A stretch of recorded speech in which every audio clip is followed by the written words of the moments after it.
Hello everyone, welcome to my channel. तो ले आई हूँ मैं आपके लिए into the light ons again का अगला पार्ट के स्टार्ट पिछले पार्ट के एंड से ही होती है। आयशा ने लुमिनस से पूछा था कि आखिर उसकी आइडल टाइप वुमेन कौन है, जिस पर लुमिनस कहता है कि वो तुम हो, मेरी आइडल टाइप वुमेन तुम हो। जिसे सुनकर आयशा बहुत ही ज़्यादा ब्लश हो जाती है और कहती है कि नहीं नहीं, मैं ऐसी कोई बात नहीं कर रही थी, मैं कह रही थी कि आपकी आइडल टाइप वुमेन कौन है। जिस पर लुमिनस का वही आंसर होता है कि हाँ, मैं तुम हो मेरी आइडल टाइप वुमेन। जिस पर आयशा बहुत ही ज़्यादा घबराने लगती है। वियोन अभी भी कहता है कि मैंने तुम्हें कहा था पहले से ही गैरेज में कि जो मेरी आइडल टाइप वुमेन है वो तुम हो, और मैं सबसे पहले तुमसे ही मिला हूँ। जैसे आयशा सुनकर थोड़ी सी हैरान होती है और कहती है, अपने मन ही मन कहती है कि शायद इसके हिसाब से इसकी आइडल टाइप वुमेन वो है जिससे ये सबसे पहले इस वर्ल्ड में आके मिली थी, और वो मैं हूँ। और उसके हिसाब से इंसान काफ़ी ज़्यादा इंटरेस्टिंग चीज़ है। और लुमिनस अभी भी उसे काफ़ी ज़्यादा स्टेयर ही कर रहा होता है। आयशा अपने मन ही मन कहती है कि शायद मैं उसको सही से एक्सप्लेन नहीं कर पा रही हूँ कि मैं आखिर क्या कहना चाह रही हूँ। और एम्पायर की बाकी लेडीज़ को ये पता चला कि प्रिंस लुमिनस की आइडल टाइप वुमेन मैं हूँ, यानी कि स्पिरिट लेडी हूँ, तो वो इस शो को काफ़ी ज़्यादा इंटरेस्टिंग होकर देखेंगे। इसके बाद वो इस बात को वहीं ख़त्म करते हुए कहती है कि आपका बहुत बहुत शुक्रिया, और अब हमें वापस अब वहीं पर चलना चाहिए। जिस पर लुमिनस उसे अभी कुछ कहने ही वाला होता है कि आयशा मुड़ जाती है और उस तरफ जाने लगती है। लेकिन लुमिनस उसको रोकते हुए कहता है कि मुझे लगता है कि शायद तुम मुझसे कुछ पूछने वाली थी, और शायद वो लूडियन के बारे में है। असल में लूडियन लुमिनस का वो पंछी था, वो बर्ड था जो इसके ऊपर आपने प्रीवियस एपिसोड में देखा हो कि आयशा को उसने घुमाया था। और लुमिनस कहता है कि तुम फेल हो गई हो, तुम उसको समन करने में फेल हो गई हो। जिसे सुनकर आयशा बहुत ही ज़्यादा शॉक हो जाती है, क्योंकि आयशा ने काफ़ी मर्तबा कोशिश की थी उसे समन करने की, लेकिन हर बार वो फेल ही हो जाती थी। और वो जब भी कोशिश करती है हर बार कुछ ना कुछ उससे गलती हो जाती और वो फेल हो जाती, और अपने आप में ही कहती थी कि मुझे डेफिनेटली इस बारे में मालूम है कि मेरे पास इनफ पावर है उसे समन करने के लिए, लेकिन आखिर मैंने किस जगह पर गलती की और मुझे क्या करना चाहिए दोबारा से। और हर टाइम पर उसकी सिर्फ एनर्जी ही वेस्ट होती थी, उसे किसी किस्म का कोई भी रिजल्ट नहीं मिलता था, ना ही उसे अपनी गलती पता चलती थी, और इसके बारे में उसने अभी तक किसी को भी नहीं बताया था। आयशा लुमिनस से कहती है कि तुम जानते हो, तुम हर चीज़ के बारे में जानते हो। जिस पर लुमिनस भी आंसर करता है कि अगर कोई भी इस तरह का काम करता है तो मुझे उसके बारे में फ़ौरन पता चल जाता है, वो अपनी एनर्जी को मुझसे नहीं छुपा पाते। इस पर आयशा कहती है कि मैं नहीं चाहती थी कि इस बारे में किसी को भी मालूम पड़े, मैं सिर्फ जब मेरे कामयाब हो जाती मैं उस बात सबको इस बारे में बताती। मैं हर किसी को प्राउडली ये बताना चाहती थी कि मैंने आखिरकार उस स्पिरिट को समन कर लिया है, मैंने एक हाई स्पिरिट को समन कर लिया है। और ये मेरे लिए बहुत ही ज़्यादा एम्बैरेसिंग की बात है कि मैंने अभी तक कोई भी प्रोग्रेस नहीं की है। और वो थोड़ा सा ऑकवर्ड होते हुए कहती है कि मैंने अपने भाई को कहा था कि मैं उसकी मदद करूँगी, मैं उसका वज़न कम करूँगी, और अब तक मैं इसका हल नहीं जान पाई हूँ कि आखिर मुझे क्या करना चाहिए, और मैं अब अपने आप को बहुत ही ज़्यादा पावरलेस फील कर रही हूँ। मैं नहीं जानती हूँ कि आखिर लूनियन को कैसे समन करना होगा। ये मेरे लिए काफ़ी ज़्यादा हार्ड वर्किंग है, लेकिन ये काफ़ी है और मैं इस पर मेहनत करती रहूँगी। और मैं ये फील कर सकती हूँ कि आखिर मैंने कोई ना कोई चीज़, कोई बहुत ही ज़्यादा इम्पोर्टेंट चीज़ मिस कर दी है। और उसके इस तरह के आंसर को सुनकर लुमिनस उसे कहता है, तो क्यों ना तुम इसका आंसर मुझसे पूछ सकती हो। लेकिन आयशा उस बात पर इनकार करते हुए कहती है कि मैं बहुत ही ज़्यादा लकी हूँ कि मैं इस तरह की बातें तुमसे पूछ सकती हूँ और इस तरह के सवाल तुमसे पूछ सकती हूँ, लेकिन मैं कोई भी शॉर्टकट नहीं लेना चाहती हूँ, और मैं इन चीज़ों के बारे में खुद पता लगाना चाहती हूँ कि आखिर मैंने किस जगह कौन सी गलती की है और कौन सी चीज़ मिस की है।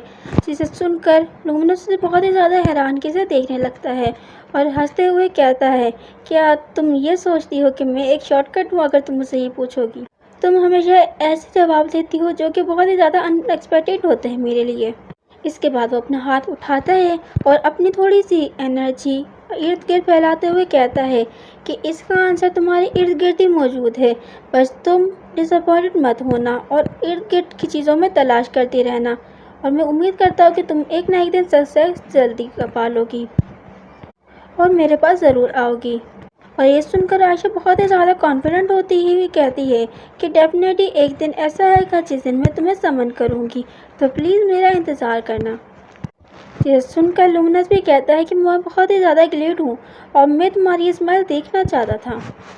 इसके बाद आयशा भी कहती है कि मैं कल से दोबारा से अपनी हार्ड प्रैक्टिस शुरू कर दूँगी। इसके बाद सीन शिफ्ट होता है और आयशा और लुमिनस वापस से बैंक्वेट हॉल में आ जाते हैं। आयशा व्योन को उसका जैकेट लौटाते हुए कहती है, आपका बहुत बहुत शुक्रिया, इसने मुझे काफ़ी ज़्यादा वार्म रखा है। और हंसते हुए उसे याद दहानी कराती है कि वो आने वाले ट्रिप के लिए बहुत ही ज़्यादा इंजॉय करेगी। जिस पर व्योन थोड़ी देर हेजिटेट होने के बाद फिर कहता है कि हीज़ आपने थोड़ी देर पहले जो मुझसे कन्वर्सेशन की थी कि मैं आपकी आवाज़ बहुत ही ज़्यादा वैसे तौर पर सुन लेता हूँ और रिकग्नाइज कर लेता हूँ कि ये कोई मैजिशियन टेक्निक नहीं है, बल्कि ये मेरे लिए एक पार्टिकुलर वॉइस है जो कि मुझे बगैर मैजिकल स्किल्स के हासिल हुई है और मैं आपको किसी भी जगह बगैर मैजिकल स्किल की पहचान पाता हूँ। जिस पर आयशा थोड़ी सी हैरान होते हुए कहती है कि आखिर इस पर आपका क्या मतलब है। जिस पर व्योन उसे कहता है कि मैं सही से तो नहीं बता सकता, लेकिन मैं आपको ये ज़रूर बता सकता हूँ कि मैं आपकी वॉइस किसी भी जगह बहुत ही ज़्यादा क्लियरली दूसरों से ज़्यादा अच्छे से सुन सकता हूँ। जिसे सुनकर आयशा उसे काफ़ी देर तक स्टेयर करती रहती है। इसके बाद व्योन उसके सामने बॉ करते हुए कहता है कि मैं आपके सामने सिर्फ ये बात करेक्ट करना चाहता था और क्लियर भी करना चाहता था। इसके बाद वो उसको रिस्पेक्ट शो करते हुए स्पीड से बाहर चला जाता है। आयशा उसे आवाज़ देती रह जाती है, लेकिन वो बाहर निकल जाता है। और दूसरी तरफ लुमिनस और एल्डिक आपस में बातें कर रहे होते हैं। हमें मीना का भी सीन दिखाया जाता है, जो कि अब बिस्तर में बैठी हुई अपने ख्यालों में इस तरह की बातें सोच रही होती है कि आखिर आइसिस को क्या चीज़ें पसंद होंगी और उसके हर एक चीज़ को नोट कर रही होती है। इसके बाद सीन शिफ्ट होता है और हमें आयशा और मीना दोनों की दोनों दिखाई जाती हैं, जो कि बातें कर रही होती हैं।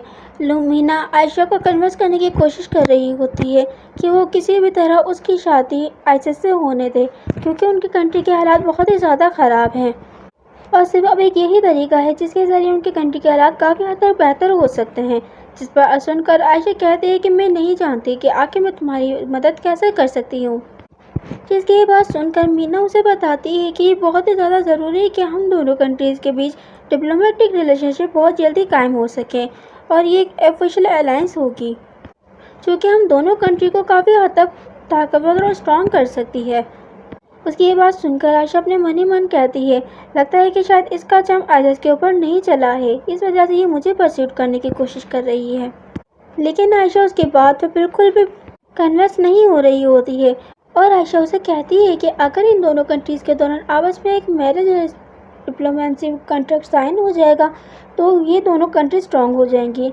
लेकिन मुझे किसी भी जगह ये वाज़ेह तौर पर नज़र नहीं आ रहा है। अगर हमें स्ट्रांग होना है तो हम तुम्हारी कंट्री को क्यों चूज़ करें, हम किसी और कंट्री को क्यों नहीं चूज़ कर सकते। ये सुनकर मीना काफ़ी ज़्यादा शॉक हो जाती है और वो सोच ही रही होती है कि आखिर उसे क्या करना चाहिए। आयशा अपनी बात जारी करते हुए कहती है कि हम रोइटन के अलावा किसी ऐसी कंट्री को चूज़ कर सकते हैं जो कि रोइटन से ज़्यादा स्ट्रांग हो, जो कि हमें ज़्यादा पावर प्रोवाइड करे। और वो इसी तरह की बातों बातों में उसे ये भी बता देती है कि तुम्हारे सारे प्लान्स के दौरान मुझे कहीं भी ये नज़र नहीं आया कि तुम इस बात की गारंटी देती हो कि तुम मेरे भाई को खुश रख सकती हो। तुमने किसी भी जगह पर मेरे भाई की हैप्पीनेस को मेंशन नहीं किया है। जिसे सुनकर वो और भी ज़्यादा नर्वस हो जाती है। आयशा अपनी बात जारी रखते हुए कहती है कि मेरे लिए मेरे भाई की फीलिंग बहुत ही ज़्यादा मैटर करती हैं, तो इस वजह से मैं ये चाहूँगी कि कोई ऐसी औरत जो कि मेरे भाई को बहुत ज़्यादा खुश रख सके, जो कि उससे मोहब्बत कर सके, वो उससे शादी करे। और ये कहते हुए वो वहाँ से जाने लगती है। मीना उसे रोकते हुए उसे थोड़ी देर इमोशनल तौर पर कन्विंस करने की कोशिश करती है और कहती है कि इस वक्त आप जो चाय पी रही हो वो असल में रोइटन एम्पायर में होती है और जिस पत्तियों से ये चाय बनती है वो सिर्फ रोइटन एम्पायर में ही उग सकते हैं। जिसे सुनकर आयशा थोड़ा सा शॉक होकर उसकी तरफ देखती है और मन ही मन कहती है कि आखिर ये क्या कहना चाहती है। मीना अपनी बात जारी रखते हुए कहती है कि ये एक स्पेशल प्रोडक्ट है जिसकी सेंट हमें रोइटन के समर की याद दिलाती है। और ये कहते हुए वो कहती है कि मुझे लगता है कि आप भी काफ़ी ज़्यादा चाय इंजॉय कर रही हो। जिसे सुनकर आयशा कहती है कि लेडी मीना, आखिर ये बात मुझे आप इतनी ज़्यादा अचानक क्यों बता रही हो। मीना चाय की तरफ देखते हुए कहती है, अगर प्रिंसिपलिटी ऑफ रोइटन इस दुनिया की हिस्ट्री से इरेज हो गया तो इसका मतलब ये है कि ये चाय जो कि हमारे नेशनल के सिंबल के तौर पर दूसरों को पेश की जाती है वो भी ख़त्म हो जाएगी, उसका भी नामो निशान ख़त्म हो जाएगा। और वो थोड़ा सा चीखते हुए कहती है कि जैसा कि आप कह रही थी वो सब कुछ बिल्कुल ठीक है कि क्राउन प्रिंस काफ़ी ज़्यादा काइंड पर्सनालिटी के मालिक हैं, लेकिन मैं इस बात की आपको पूरी कोशिश दूंगी कि मैं उनको खुश रख सकूं। मैं अपनी कंट्री को इस मैप से डिसअपेयर होते हुए नहीं देख सकती, तो मैं उन्हें बचाने के लिए कुछ भी कर सकती हूँ। और ये कहते हुए काफ़ी ज़्यादा इमोशनल हो जाती है और सीन शिफ्ट होता है और हमें पास की तरफ ले जाया जाता है जब एल्डिफ उस मीटिंग को ख़त्म करने के बाद बाहर आया था और उसे उस वक्त मीना नज़र आई थी। वो दोनों बात करते हुए एक पेरिस के ऊपर से जा रहे होते हैं और एल्डिफ उसे उस सारी बातों से परवाह ना करने को कहता है और कहता है कि मैं सारे के सारे नॉवेल्स को कन्विंस करने की कोशिश करूँगा, तुम इस बारे में ज़्यादा ना सोचो। लेकिन अचानक से मीना उसे कहती है कि मुझे लगता है कि मैं एल्मायर जाना चाहती हूँ, जिसे सुनकर एल्डिफ अचानक शॉक में कहता है क्या तुम एल्मायर एम्पायर जाना चाहती हो। जिस पर मीना कहती है कि सारे मिनिस्टर बिल्कुल सही हैं कि हमारी कंट्री बहुत ही ज़्यादा खतरे में है और उसे बचाने के लिए सिर्फ एक ही ज़रिया है और हमें कोई भी बहुत ज़्यादा स्ट्रॉन्ग सोर्स की ज़रूरत है जो कि हमारी कंट्री को स्ट्रेंथ दे सके और वो सिर्फ इस मैरिज से ही हो सकता है। जिसे सुनकर एल्डिफ बहुत ही ज़्यादा निराशा में उसकी तरफ देखता है और कहता है कि आखिर तुम ये क्या कह रही हो। जिसे सुनकर मीना रिप्लाई करती है कि हमें अपनी कंट्री को डिफेंड करने के लिए कुछ भी करना होगा और मैं कुछ भी करने के लिए तैयार हूँ, चाहे मुझे न्यू बात के तौर पर एल्मायर एम्पायर ही क्यों ना जाना पड़े, और ये हमारे लिए बहुत ही ज़्यादा इम्पोर्टेंट होगा। और वो उस ब्रिज के सामने एक खूबसूरत से समंदर को देखते हुए कहती है क्या हमारा ये फ़र्ज़ नहीं बनता है कि हम इतने खूबसूरत से कंट्री को प्रोटेक्ट करें, जिसे देखकर हम बहुत ही ज़्यादा खुश होते हैं और फील कर सकते हैं। जिसे देखकर एल्डी भी बहुत ही ज़्यादा निराशा वे में और दुखी मन से यही कहता है कि हाँ तुम बहुत ही ज़्यादा ठीक कह रही हो, ये बहुत ही ज़्यादा खूबसूरत है। इसके बाद सीन वापस से प्रेजेंट में आ जाता है और मीना कहती है कि उस दिन मैंने अपना मन बना लिया था कि आखिर मुझे कुछ भी करना पड़े मैं अपनी कंट्री को प्रोटेक्ट करूँगी जिस कंट्री से मैं मोहब्बत करती हूँ, और मैं इस बात की गारंटी नहीं दे सकती कि मैं प्रिंस को खुश रखूँगी या नहीं, लेकिन मैं इस बात की पूरी कोशिश करूँगी कि मैं उसे खुश रखूँ। मैं जानती हूँ कि मैं बहुत ही ज़्यादा शेमलेस हूँ। और ये कहते हुए उसके हाथ भी काँप रहे होते हैं और आयशा को उसे इस तरह देखकर उसे अपना आप ही उसके अंदर नज़र आने लगता है जब उसने लुमना से ये कहा था डिटरमेंट हो कि मैं आखिर अपनी कंट्री अपने ऐसे लोगों को जिन्हें मैं बहुत ज़्यादा मोहब्बत करती हूँ, जो कि मुझे बचपन से प्रोटेक्ट करते आ रहे हैं, मैं उनके लिए कुछ भी करूँगी। और वो उसकी बात से थोड़ा बहुत कन्विंस हो जाती है और वो कहती है कि ये सारी चीज़ें आइसिस पर भी डिपेंड करती हैं कि वो अपना मैरिज के तौर पर किसको पार्टनर चूज़ करता है। और मैं तुमसे अगर सच कहूँ, मैं कुछ कर तो नहीं सकती लेकिन मैं तुम्हारी हेल्प ज़रूर कर सकती हूँ। जिसे सुनकर मीना भी कुछ कहने ही वाली होती है, लेकिन वो समझ जाती है कि मीना उसे क्या कहने की कोशिश कर रही है। मीना कहती है कि मैं कुछ नहीं कर सकती लेकिन मैं तुम्हारी मदद कर सकती हूँ और वो सारी चीज़ें बता सकती हूँ जो कि मेरे भाई को उन ख़वातीन में पसंद है जो कि वो उनके आइडल टाइप हैं। जिसे सुनकर मीना बहुत ही ज़्यादा खुश हो जाती है और वो कहती है कि आप बहुत ही ज़्यादा काइंड वुमेन हो और ऐसी वुमेन हो जिसे मैंने आज तक ज़िंदगी में नहीं देखा। जिसे देखकर आयशा अपने मन ही मन कहती है कि ये वापस से पहले की तरह शुरू हो गई है। इसके बाद हमें थोड़ी देर का टाइम दिखाया जाता है। आयशा ने उसे वो सारी चीज़ें बता दी थी जो कि आइसिस ने उसे बताई थी। जिसे सुनकर मीना बहुत ही ज़्यादा निराशा वे में बैठ जाती है और नीचे देखते हुए कहती है कि मुझे नहीं लगता कि मैं उस तरह की औरत बन सकती हूँ जिस तरह की उसे पसंद है। और आयशा उसकी तरफ देखते हुए एक ऑकवर्ड से स्माइल देते हुए कहती है कि मैंने तुम्हें डिस्क्राइब कर दिया है कि तुम मेरे भाई का दिल कैसे जीत सकती हो। इसके बाद वो कहती है कि चलो हमें देर हो रही है और वो उसको खींचते हुए ले जाती है और कहती है कि चलो मैं तुम्हें उस तरह की लेडी से मिलाता हूँ जिस तरह की लेडी मेरे भाई को पसंद है। मीना को बाकायदा अपनी मदर की तरह तैयार कर दिया था, जिसे देखकर मीना कहती है कि उसे काफ़ी ज़्यादा ऑकवर्ड फील हो रहा है और क्या मैं इस तरह ठीक दिख रही हूँ। जिस पर आयशा उसे कंफर्ट करते हुए कहती है कि ये तुम पर सूट करता है। मीना आयशा का शुक्रिया अदा करती है कि उसने उसे इतना अच्छा और प्यार तरीके से तैयार किया जिस तरह का आइसिस को पसंद है। जिस पर आयशा भी उसे फिक्र ना करने को कहती है और कहती है कि आज दोपहर के वक्त तुम्हारी मेरे भाई के साथ मीटिंग है। जिस पर मीना हैरान होकर कहती है क्या इतनी जल्दी। इतने में दरवाजे पर नॉक होती है और एक लेडी अंदर आती है और कहती है कि द प्रिंसिपलिटी ऑफ रॉयटन के प्रिंस आपसे मिलने आए हैं। जिसे सुनकर मीना थोड़ी सी हैरान हो जाती है और आयशा से पूछती है कि आज आपकी मेरे भाई से मुलाकात थी, जिस पर आयशा कहती है कि आप मुझे उससे कुछ मसले पर डिस्कशन करनी थी। लेकिन जैसे ही एल्डर रूम के अंदर एंटर होता है, मीना जल्दी से भागती हुई कमरे से बाहर आ जाती है, जिस पर एल्डिफ उसको हैरानगी से देखता रह जाता है और आयशा से पूछता है कि ये आखिर लेडी थी कौन, मुझे तो काफ़ी जाने पहचाने सी लग रही थी। जिस पर आयशा बताती है कि ये प्रिंसेस मीना थी, जिस पर वो काफ़ी ज़्यादा हैरान हो जाता है क्योंकि उसने उसे इस तरह कभी भी नहीं देखा था। इसके बाद वो आयशा के साथ बैठ जाता है और उसे कुछ डॉक्यूमेंट दिखाने लगता है। हमें पास का सीन दिखाया जाता है। एल्डिफ ने सारी रात जाकर बहुत ही ज़्यादा मेहनत कर वो डॉक्यूमेंट्स रेडी किए थे ताकि वो आयशा को इम्प्रेस कर सके। उसी डॉक्यूमेंट्स के दौरान उसे वो बच्चे और वो लड़की भी याद आ जाती हैं जो कि उसे उस वक्त घूमने के दौरान मिली थी, और वो काफ़ी ज़्यादा नर्वसनेस के साथ आयशा को देख रहा होता है कि आखिर उसे ये डॉक्यूमेंट्स कैसे लगेंगे, क्योंकि उसने इसके लिए बहुत ही ज़्यादा मेहनत की थी। जिसे पढ़ने के बाद आयशा बहुत ही ज़्यादा खुश होते हुए कहती है कि ये उसे बहुत ही ज़्यादा पसंद आए, जिस पर एल्डिफ की भी सारी मेहनत ला जाती है। और ये डॉक्यूमेंट्स बच्चों की तालीम के बारे में होते हैं कि आखिर उन्हें किस तरीके से तालीम दी जाएगी, यानी कि हर सब्जेक्ट के अलग-अलग रूम होंगे और उनके खेलने के लिए अलग से प्लेग्राउंड होंगे, और इस तरह की काफ़ी सारी इन्फॉर्मेशन उसके अंदर मौजूद होती है।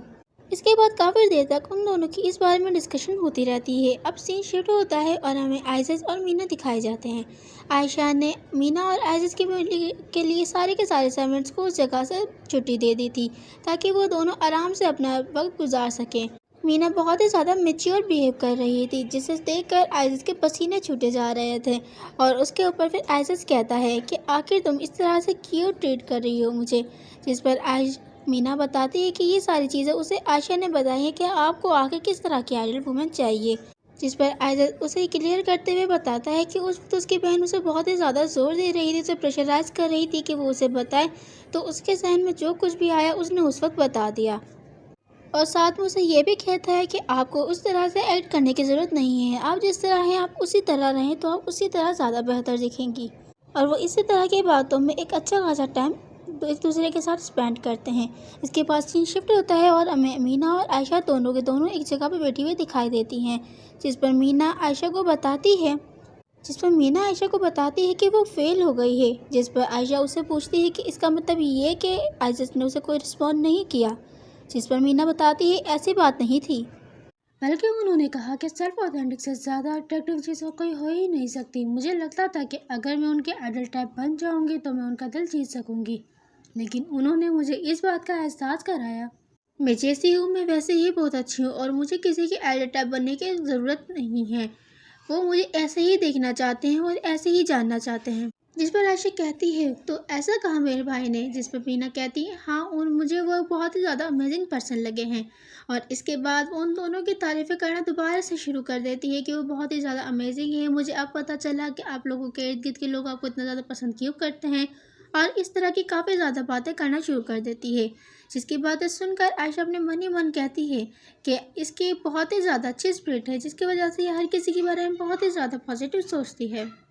इसके बाद आयशा उससे उसके आगे के प्लान्स के बारे में पूछती है कि वो अब आगे क्या करना चाहेगी, जिस पर मीना कहती है कि मेरे अभी बैकअप प्लान्स तो कोई नहीं है, लेकिन मैं अपना बेस्ट करने की कोशिश करूँगी, और इतना बेस्ट करूँगी कि अगर मैं फेल हो भी जाऊँ तो मुझे कोई रिग्रेट ना हो। जिसकी ये बात सुनकर आयशा को बहुत ही ज़्यादा अच्छी लगती है, और वो अपने मन ही मन कहती है कि कोई रिग्रेट ना हो अगर ये फेल भी हो जाए। इसके बाद मीना आयशा को हेल्प के लिए ऑफ़र करती है, क्योंकि उसने उसकी काफ़ी ज़्यादा मदद की थी और वो उसे पे करना चाहती थी, या फिर वो उससे उसका कोई मसला डिस्कस करने के बारे में कहती है कि अगर वो किसी को कंफर्ट नहीं है वो बताने के लिए तो वो उसे बहुत एतमादी कह सकती है, वो उसकी ज़रूर मदद करेगी उस मसले को हल करने में। जिसे सुनकर आयशा थोड़ी देर सोच में गुम रहती है और फिर बताती है कि वो काफ़ी दिनों से कुछ स्पिरिट समन करने की कोशिश कर रही है, जिसमें वो बार बार फेल हो जाती है, और वो उसने इतनी बार स्पिरिट को समन करने की कोशिश की है कि वो आखिर अब कर करके हेल्पलेस महसूस करना शुरू कर चुकी है, जिस पर वो बताते हुए काफ़ी ज़्यादा ऑकवर्ड फील भी कर रही थी। जिसकी ये बात सुनकर मीना काफ़ी देर तक उसको टिकटिकी लगा कर देखती रहती है, और फिर अचानक से उसे एक आइडिया आता है। वो आयशा को एक जगह पर ले जाती है। वो जगह असल में मीना का रूम था, और वो आयशा के सामने काफ़ी सारी बुक्स रखते हुए कहती है कि ये देखो, जिसे देखकर आयशा अचानक से बहुत ज़्यादा शॉक हो जाती है और बोलती है आखिर ये क्या है, जिनमें से एक बुक मीना आयशा को देते हुए कहती है कि ये पढ़ो, जो कि हिस्ट्री ऑफ एलिमेंटल की दूसरी बुक थी, जिसे एक मर्तबा आयशा ने उसके फर्स्ट वॉल्यूम को फेंक दिया था गुस्से के मारे। जिस पर आयशा अपने मन ही मन कहती है द प्रिंसिपलिटी ऑफ राइटिंग के पास इसका सेकंड वॉल्यूम भी मौजूद है। मीना आयशा को बताती है कि जब उसने प्लान किया था कि वो अलमारी एम्पायर आएगी, तो उसने प्रिंसिपलिटी ऑफ राइटिंग की लाइब्रेरी से सारी की सारी मेन और अच्छी अच्छी बुकें अपने पास कलेक्ट कर ली थी, और ओरिजिनल भी उसने ही ऑफ राइटिंग के प्रिंस ने सारी की सारी बुक पहले कलेक्ट की थी जब वो ग्रैंड ड्यूक हुआ करते थे अलमारी एम्पायर के। जैसे कि मैंने आपको बताया था कि अलमारी एम्पायर का एक पर्सन था जो कि प्रिंसिपलिटी ऑफ राइटिंग की उसने इस्टेब्लिश की थी। ये बातें मीना आयशा को इम्प्रेस करने के लिए कह रही थी। असल में हकीकत तो यही थी कि अमीना ने ये सारी की सारी बुकें एलडी के लिए दी थी और उसे कहा था कि ये सारी बुकें तुम अपने साथ ले जाओ ताकि वो आयशा को इम्प्रेस कर सके। इन सारी बुकों को देखकर आयशा अपने मन ही मन कहती है कि अलमारी एम्पायर के पास भी इतनी ज़्यादा प्रीशियस बुकें मौजूद नहीं थी जितनी प्रिंसिपलिटी ऑफ राइटिंग के पास थी, और उसने अपने कभी ज़हन गुमान में भी नहीं सोचा था कि वो इतनी सारी बुकों को एक्सेस कर पाएगी या फिर पढ़ पाएगी। और अब उसके पास इस बात का क्लू है कि आखिर वो किस जगह पर कौन सी गलती कर रही है, ताकि वो अपनी गलतियों को सुधार सके और हाई से हाई स्पीड को समन कर सके। इसके बाद आयशा अलमीना को उस चीज़ के लिए थैंक यू करती है और कहती है कि इन किताबों को पढ़ने में मुझे काफ़ी ज़्यादा वक्त लग सकता है, तो मैं कोशिश करूँगी कि मैं तुम्हें जल्दी से जल्दी वापस लौटा सकूँ। आयशा की ये बात सुनकर मीना उसे ऑफ़र करती है कि वो इस मैटर में उसकी मदद कर सकती है। मीना की ये बात सुनकर आयशा हैरान हो जाती है, जिस पर मीना बताती है कि वो भी एशियन लैंग्वेज पढ़ सकती है और वो अपनी पूरी की पूरी कोशिश करेगी कि वो उसकी मदद कर सके। यानी कि मीना उसके साथ वो सारी की सारी बुक्स पढ़ेगी और उसमें जो जो मेन इन्फॉर्मेशन होगी उससे एक पेपर पर राइट करके उसका नोट बना के उसे आयशा को देगी, जिसके ज़रिए आयशा अपनी सारी की सारी गलतियाँ वापस सुधार सकेगी। और वो इसी तरह काफ़ी दिनों तक एक दूसरे की मदद करके वो बुक्स पढ़ती रहती हैं। एक दिन मीना को एक बुक में काफ़ी इंटरेस्टिंग सा टॉपिक नज़र आता है, जिसे मीना आयशा के साथ शेयर करते हुए बताती है कि ये बुक हमें सिखाती है कि हम बगैर स्पिरिट की पावर को यूज़ किए हम कैसे स्पिरिचुअल पावर यूज़ कर सकते हैं। जिसे सुनकर आयशा काफ़ी ज़्यादा हैरानगी में अपने मन ही मन कहती है कि स्पिरिचुअल पावर यूज़ करना वो भी बगैर स्पिरिट के। और उसके मुताबिक स्पिरिचुअल पावर यूज़ करने के लिए सबसे पहले हमें इंग्रेडिएंट प्रोडक्ट की ज़रूरत होती है अपनी मैजिकल पावर को एक्टिवेट करने के लिए। डिज़ाइन ही इसी वजह से किए गए हैं कि वो मैजिक यूज़ किया जा सके उनके ज़रिए, लेकिन इसके लिए स्पेशल पावर भी ज़रूर इस्तेमाल की जाएगी। मैजिकल इंजीनियर प्रोडक्ट असल में जादू के इस्तेमाल के लिए डिज़ाइन किए गए हैं, लेकिन ऐसा लगता है कि स्पेशल ताकत भी काम करती है। और इस बुक के मुताबिक ये कहता है कि ये स्पिरिचुअल पावर का इस्तेमाल इन प्रोडक्ट में से एक ख़ास काम कर सकता है। और इसी तरह की बातों में करते करते शाम हो जाती है। उन्हें आपस में एक दूसरे के साथ पढ़ाई करने में बहुत ही ज़्यादा मज़ा आ रहा होता है। और अब तक उन्होंने लगभग 3 किताबें पढ़ चुकी थी, लेकिन अब तक उन्हें कोई इन्फॉर्मेशन नहीं मिली थी इस मुताल्लिक़। और वो उन बुकों को देखते हुए कह रही होती है अपने मन ही मन कि conflict of spiritual power and elemental power काफ़ी ज़्यादा इंटरेस्टिंग चीज़ है। इसके बाद वो विंडो से बाहर देखती है। सूरज इस वक्त ढल चुका था। वो अमीना की तरफ देखती है, जो कि एक तरफ वहीं बैठी बैठी सो चुकी थी। और आयशा अपने मन ही मन कहती है कि ये सब्जेक्ट उसके लिए काफ़ी ज़्यादा अनफेमिलियर है और ये उसके लिए काफ़ी ज़्यादा मुश्किल भी हो सकता है, लेकिन इसके बावजूद भी मीना उसकी हेल्प कर रही थी। आयशा ने अपने मन ही मन सोचा था कि वो उसके साथ इस तरह मदद करने के चक्कर में काफ़ी ज़्यादा बोर हो जाएगी और बहुत जल्द ये सारी चीज़ें छोड़ देगी, लेकिन मीना ने उसकी मदद करना नहीं छोड़ी और उसके साथ लगातार उसकी सारी प्रॉब्लम में मदद करती रही। और इन सब के चलते आयशा असल में मीना को जान चुकी थी कि मीना किस किस्म की प्रिंसेस है, और वो काफ़ी ज़्यादा खुश थी कि वो उसकी साइड है। अभी वो इसी तरह की बातें सोच ही रही होती है कि अचानक वो नोट करती है कि उसकी बुक में एक लेटर पड़ा हुआ है। वो उस लेटर की तरफ मुतवज्जा होती है और आहिस्ता से वो लेटर उस बुक के अंदर से निकालने लगती है। इतने में मीना की आँख खुल जाती है। वो आयशा को देखकर पूछती है कि आखिर क्या हुआ, जिस पर मीना उसे कहती है कि क्या तुम उठ गई हो। जिस पर मीना उसे माफ़ी मांगते हुए कहती है कि मैं शायद सो गई थी। जिस पर मीना उसकी इस बात को इग्नोर करते हुए उसे कहती है कि कोई बात नहीं। फिर आयशा मीना की मुतवज्जा उस लेटर की तरफ करती है जो कि उसे उस बुक के अंदर से मिला था। वो उस लेटर को देखते हुए अपने मन ही मन सोच रहे होते हैं कि आखिर ये लेटर किसने लिखा होगा और किसने इस किताब के अंदर छोड़ा होगा। वो उस लेटर को खोलते हैं और देखते हैं कि उसके अंदर बिल्कुल प्योर एशियन लैंग्वेज लिखी हुई है, जो कि इन दोनों में से किसी को बिल्कुल भी समझ नहीं आ रही होती।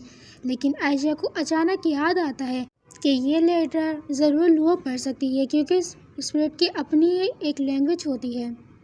इसके बाद आयशा लुओ को बुलाती है और उसे वो लेटर दिखाती है, जिस पर लुओ कहती है कि हाँ, ये स्पिरिट लैंग्वेज है जो कि मैं पढ़ सकती हूँ। और वो उस लेटर को देखते हुए बताती है कि इसके अंदर के काफ़ी सारे अल्फाज मिट चुके हैं, लेकिन मैं फिर भी ये आपके लिए पढ़ सकती हूँ। जिस पर वो कहती हैं कि प्लीज़ ज़रूर पढ़ें हमारे लिए। और लुओ वो लेटर पढ़ना शुरू करती है, जिसमें लिखा हुआ था कि स्पिरिट का वजूद का ऐलान करने के बाद नासिर के तादाद में इजाफा हुआ है, जो कि अपनी ताकत में इजाफा करने के लिए स्पिरिट को तलब करते हैं, यानी कि स्पिरिट को समन करते हैं। और इन स्पिरिट को बुलाने वालों में बहुत सारों की तादाद ऐसी है जो कि एक दूसरे को धोखा, मतलब कि इस पूरे लेटर के हिसाब से, जिस तरह इस लेटर में लिखा हुआ था उसके हिसाब से आज के एलिमेंटर की तादाद दिन ब दिन बढ़ती चली जा रही है। और उनमें से बहुत सारे ऐसे हैं जो कि इन स्पिरिट को समन करने के बाद इनसे बुरे काम कराते हैं, और बहुत सारे ऐसे हैं जो कि एक दूसरे को स्पिरिट समन करने से रोकते हैं, जिसकी वजह से इनकी पावर्स दिन ब दिन ख़त्म होती जा रही है और बहुत सौ की पावर्स बिल्कुल ही ख़त्म हो चुकी है। जिसे पढ़कर आयशा बहुत ही ज़्यादा निराश हो जाती है। और जिस बंदे ने ये लेटर राइट किया था उसने भी इस लेटर में इसी तरह की बातें लिखी हुई थी, मतलब कि वो उसका आखिरी समन था। और आज तक ये कोई भी सबूत नहीं मिला है कि आज तक किसी ने भी एलिमेंटल किंग को समन किया हो और वो उसमें कामयाब हुआ हो। और स्पिरिट समन करते हुए कोई भी अगर फेल हो जाता है तो बहुत सारे समनर अपनी स्पिरिट पावर खो देते हैं। इसे सुनकर मीना उस लेटर को देखते हुए कहती है कि इसका मतलब जिस बंदे ने ये लेटर राइट किया है वो भी एक एलिमेंटर होगा ज़रूर। और आयशा उस लेटर को पढ़ने के बाद अपने मन ही मन कहती है कि अब तक कोई रिकॉर्ड नहीं मिला है कि कोई भी इस काम में सक्सेसफुल हो चुका है, और जिसने भी ये लेटर लिखा है वो भी इस काम में ज़रूर फेल हो चुका होगा, जिसकी वजह से उसने भी अपनी स्पिरिट पावर को समन करने की पावर खो दी होगी।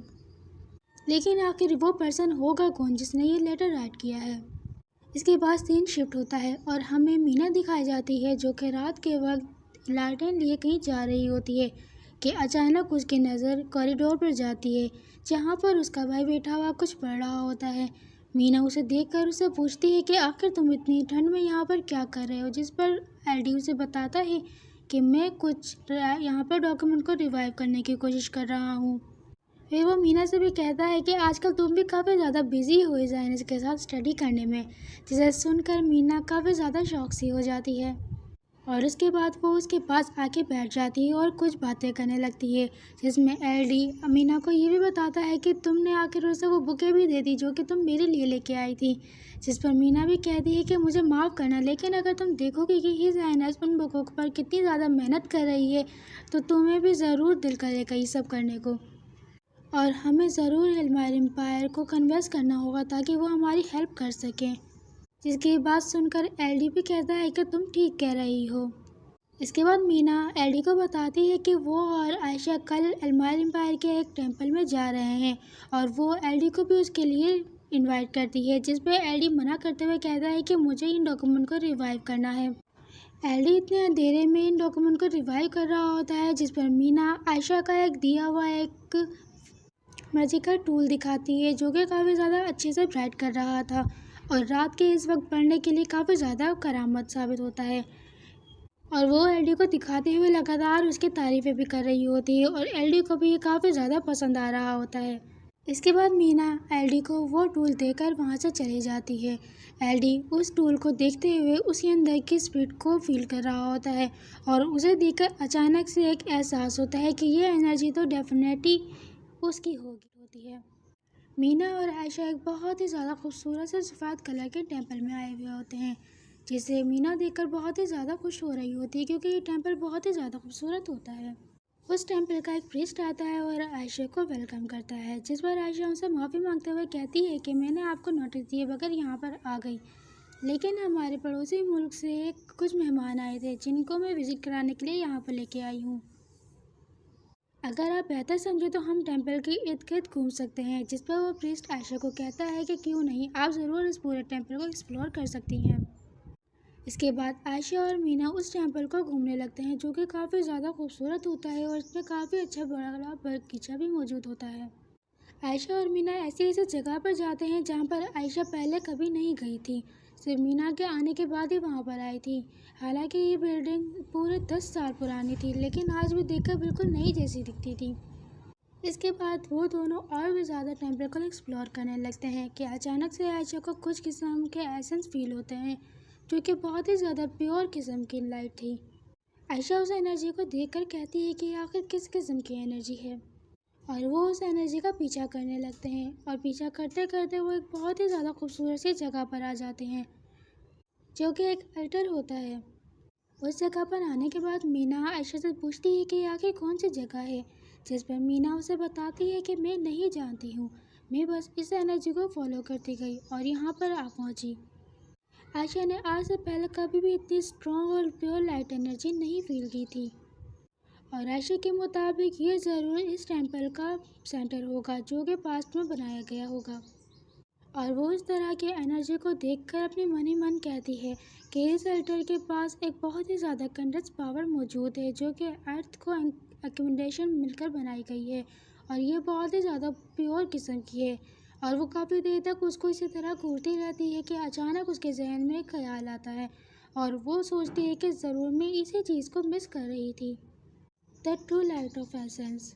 इसके बाद वो मीना को कहती है कि तुम मेरा यहाँ पर रखवाली कर सकती हो, जिस पर मीना अचानक से पूछती है क्या, जिस पर आयशा मीना को बताती है कि मैं इस जगह पर एक स्पिरिट समन करना चाहती हूँ, बस जब तक मैं अपनी स्पिरिट समन कर रही हूँ तुम मुझे गार्ड करो और किसी को भी अंदर मत आने देना।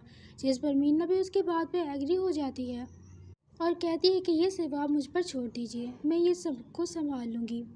इसके बाद वो उस अल्टर के पास पहुंचती है और अपने सारे स्पिरिट समन करने की चीज़ों को वहां पर रेडी कर देती है, और उसके स्पिरिट समन करते हुए इतनी ज़्यादा प्योर और लाइट किस्म की एनर्जी बाहर आ रही थी कि मीना उसको देखकर बहुत ही ज़्यादा शॉक हो जाती है, और वो कहती है कि आखिर ये इनक्रेडिबल पावर कैसी है जो कि मेरी बॉडी को फील हो रही है, मुझे ऐसा लग रहा है जैसे मैं इस पर शक हो जाऊँगी।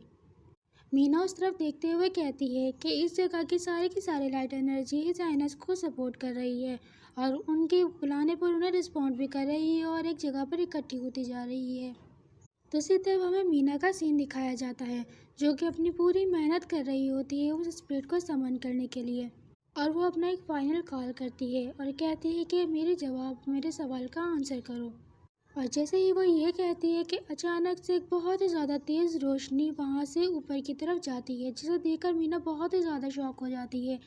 वो रोशनी इतनी ज़्यादा तेज़ थी कि दूर दूर से लोग उसे देख सकते थे। वो रोशनी सीधा आसमान की तरफ जा रही थी, जिसे सारे के सारे प्रीस्ट, उसका भाई, सारे के सारे देख रहे होते हैं। मीना आयशा के लिए बहुत ही ज़्यादा परेशान हो रही होती है और वो अपने मन ही मन कहती है कि क्या वो आज सक्सेस कर लेगी। तभी एक ज़ोर का ब्लास्ट होता है और मीना डर सी जाती है। उस जगह पर बहुत ही ज़्यादा धुआं हुआ था जहाँ पर आयशा स्पिरिट समन कर रही थी। मीना उसे बुलाती है, लेकिन वहाँ से कोई भी आवाज़ नहीं आ रही होती। मीना उसे बुलाती हुई उसके पास जा रही होती है कि अचानक से उसे एक परछाई नज़र आती है। वो परछाई आयशा की थी, जो कि अंधेरे में धुएं के बीच में बैठी हुई थी। मीना आयशा की तरफ देखकर बहुत ही ज़्यादा परेशान हुई होती है कि आयशा आखिर इस तरह क्यों बैठी हुई है। दूसरी तरफ हमें आयशा का सीन दिखाया जाता है, जो कि एक हेलुसिनेशन में फंसी हुई थी, और वो देखती है कि कुछ कदम एक लड़की उसकी तरफ बढ़ा रही होती है और उसे कहती है तुम फिर से फेल हो चुकी हो, जिसे सुनकर आयशा बहुत ही ज़्यादा डर जाती है। अचानक उसके सामने कुछ कॉप्स नज़र आने लगती हैं। ये कॉप्स उसकी मदर, फादर के और आइज़स के थे, जिसे वो देखकर बर्दाश्त ही नहीं कर पा रही होती। वो रो रही होती है, और वो लड़की जो कि उसे कह रही थी कि तुम फेल हो चुकी हो, वो उसे मैनिपुलेट करने की कोशिश कर रही होती है कि इतनी ज़्यादा लविंग फैमिली तुम्हें सूट नहीं करती, तुम कुछ भी नहीं कर सकती हो, तुम बेकार हो, और इसी तरह की बातों से उसे मैनिपुलेट करने की कोशिश कर रही होती है। और वो उसकी बातों में आती भी जा रही थी कि अचानक से मीना उसे हकीकत में लाती है और उसे कहती है कि कुछ भी सही नहीं है, बिल्कुल झूठ है, सब कुछ झूठ है ये। लेकिन आयशा अपनी उसी निराशा वॉइस में कहती है कि मैंने इतनी ज़्यादा नज़र पावर यूज़ की, लेकिन मैं अभी भी इस स्पिरिट को समझ नहीं कर पाई हूँ, मैं अभी भी सक्सेस हासिल नहीं कर पाई हूँ। जिसे देखकर मीना उसे इनकरेज करने की कोशिश करती है और कहती है कि मैं एल्मायर एम्पायर इस होप से आई थी कि मैं कुछ कर सकूंगी, मैं अपनी कंट्री के लिए कुछ कर सकूंगी और मुझे अपने ऊपर यकीन था, इस वजह से मैं यहाँ पर और मैं ये होप करती हूँ कि प्रिंसेस द एल्मायर एम्पायर को अपने ऊपर यकीन होगा कि वो कर सकती है। और एक बात मेरी याद रखना, तुम उन लोगों को याद करो जिन लोगों को तुम पर यकीन है। मीना की ये बातें सुनकर आयशा को थोड़ी सी करेज मिलती है और वो अपने मन ही मन कहती है उन लोगों को जिन्हें मुझ पर यकीन है। और उसे अपना भाई याद आता है जो कि उसे बुला रहा होता है आयशा, और वो कहती है मुझे नहीं मालूम कि ये सारी चीज़ें कब स्टार्ट हुई, लेकिन जब मैं ज़िंदगी में वापस आई तो मुझे अपने ऊपर बिल्कुल भी यकीन नहीं था। मैं इन सारी चीज़ों से दूर भागना चाहती थी और डिसअपेयर होना चाहती थी, लेकिन मैं नाकामयाब हो गई उन लफ्ज़ों की वजह से जिनकी वजह से मुझे हर वक्त वार्मथ और काइंडनेस मिलती रही, और इन अल्फाजों की वजह से मैं ज़िंदगी की लाइट को महसूस कर पाई। और इन्हीं ख्यालों के दौरान उसे एक अचानक से अल्फाज याद आता है, लाइट, द लाइट, जो कि मेरे अंदर मौजूद है। वो अचानक से खड़ी होती है, जिसे देखकर मीना अचानक से शॉक होती है और अपने मन ही मन सोच रही होती है कि इसे क्या हुआ। और वो आयशा से पूछती है, योर हाइनेस। आयशा मीना से कहती है कि तुम इसी वक्त भाग जाओ यहाँ से, जिसे सुनकर मीना को कुछ समझ नहीं आती और फिर दोबारा से वो बात को रिपीट करने को कहती है, जिस पर आयशा अपने मन ही मन कहती है कि मैं सबसे ज़्यादा इम्पोर्टेंट चीज़ को मिस कर रही थी, और वो चीज़ थी मेरे अंदर की लाइट। और उसके बाद उसके जहन में एक ख्याल आता है जो कि उसके भाई ने जब उसे कहा था कि आयशा मैं तुम पर यकीन करता हूँ, और इसके बाद वो दोबारा से वो कोशिश करती है और उस कोशिश में वो कामयाब हो जाती है। वो आखिरकार और बिल आखिर वो स्पिरिट को बुला लेती है।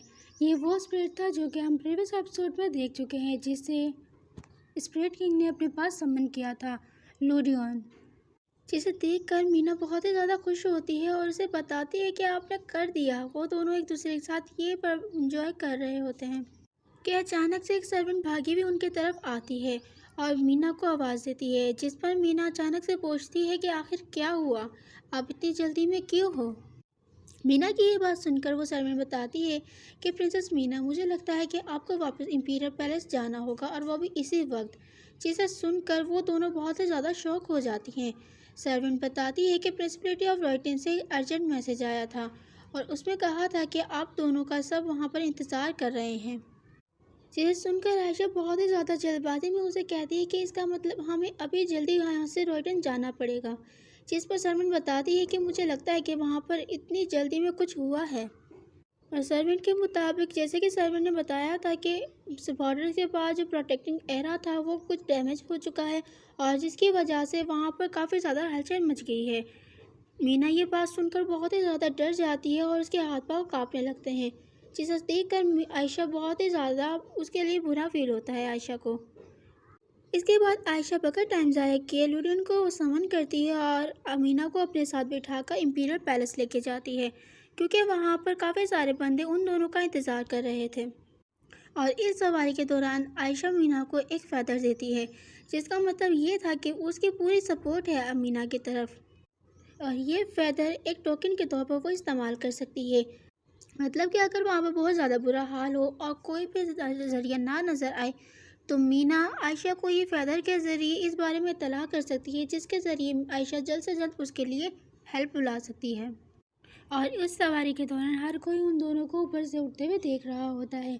आयशा को बहुत ही ज़्यादा फ़ख्र फील हो रहा होता है अपनी बहन के ऊपर, क्योंकि वो काफ़ी टाइम से इस बात का इंतज़ार कर रहा था कि उसकी बहन एक ना एक दिन इस चीज़ के लिए कामयाब हो ही जाएगी। आयशा और मीना उस बर्ड के ज़रिए यानी कि लूडियन के ज़रिए बहुत ज़्यादा जल्दी पैलेस पहुंच गए थे। आयशा एल्डिफ के पास आती है और उसे कहती है कि मैंने खबर सुनी थी कि आपको और प्रिंसेस मीना को बहुत जल्द से जल्द रॉयटन में पहुंचना होगा। जिसे सुनकर एल्डिफ उसकी इस बात के लिए उसे थैंक यू कहता है और उसके बाद उसकी तरफ हाथ बढ़ाता है, जिसे देखकर आयशा थोड़ी सी कंफ्यूज होती है और सोचती है कि वो आखिर क्या देना चाहता है। जिस पर वो अपना हाथ उठाते हुए कहता है कि इस मॉर्निंग में अपने कुछ दोस्तों के पास गया था जो कि एल्मायर एम्पायर में रहते हैं। जिसे सुनकर आयशा कहती है कि आपके फ्रेंड जो कि एल्मायर एम्पायर में रहते हैं, और फिर उसके जहन में याद आता है कि जब वो वहाँ पर घूमने के लिए गए थे तो वहाँ पर एल्डी भी मौजूद था। हो सकता है शायद वो उन बच्चों से मिलने के लिए गया हो। और असल बात भी यही थी, एल्डी असल में उन बच्चों से ही मिलने गया था और वहाँ पर जाके उसने उस बच्चे की टांग भी चेक की थी, जिसे आयशा ने हील करके उसके ऊपर पट्टी बांधी थी ताकि किसी को पता न चल सके। लेकिन एल्डी ने इस बात पर थोड़ा सा ध्यान दिया और उसे पता भी चल गया कि वही लड़की आयशा थी और जिसने एल्डी को झूठ कहा था कि उसका नाम सायशा है। इसके बाद वो दोनों काफ़ी देर तक बातें करते हैं और इन्हीं बातों के दौरान एल्डी आयशा को बताता है कि जब मैं यहाँ पर आया था तो मैं बिल्कुल भी नहीं जानता था कि मुझे क्या करना है, लेकिन मैंने अब मुकम्मल अपना माइंड बना लिया है और मैं अब इस काबिल हो चुका हूँ कि मैं आगे जाके अपनी मुकम्मल प्लानिंग कर सकता हूँ।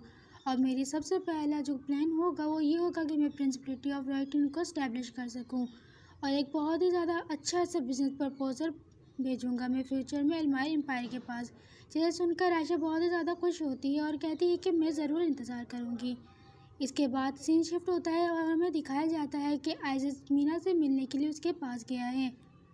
आइज़स मीना को सी ऑफ करने के लिए जा रहा था। मीना आयशा को बताती है कि अगली बार मुझे उम्मीद है कि आप मुझे सही से पहचान पाओगे। जिसे सुनकर आइज़स थोड़ा सा हैरान होता है, जिस पर मीना बताती है कि जब हम मिलेंगे तो मैं एक मुकम्मली डिफरेंट पर्सन बन चुकी होंगी और अब मैं प्रिंसेस अल्मीना, जो कि राइटिंग ऑफ प्रिंसिपलिटी की प्रिंसेस है, वो बनने जा रही हूँ और मैं अब ऐसे कपड़े पहनूंगी जो कि मुझ पर सूट करेंगे। जिसे सुनकर आइज़स का उसके बाद वो मुस्कुरा देता है और मुस्कुराते हुए कहता है कि मैं अगली बार डेफिनेटली तुम्हें पहचान लूँगा। इसके बाद वो दोनों अपनी अपने कैरेज में बैठकर रॉयटन की तरफ रवाना हो जाते हैं। वो दोनों एक ही कैरेज में बैठे हुए थे और आपस में बात कर रहे होते हैं। मीना एल्डी से कहती है कि आखिर हम दोनों ही फेल हो गए, हम अलमारी एम्पायर की फैमिली में दाखिल नहीं हो सके। जिसे सुनकर एल्डी भी कहता है हाँ ऐसी बात है, लेकिन मीना कहती है लेकिन डेफिनेटली बात एक नई बात की तरफ लेके जाती है जो कि अब हम आगे से अपना मुंतखब करेंगे और मैं उम्मीद करती हूँ कि आखिरकार हमारी मुस्तकबिल में कोई ना एक मीटिंग ज़रूर होगी जो कि हमारी किस्मत में होगी। स्टार्ट होती है एडनबर्ग एम्पायर से।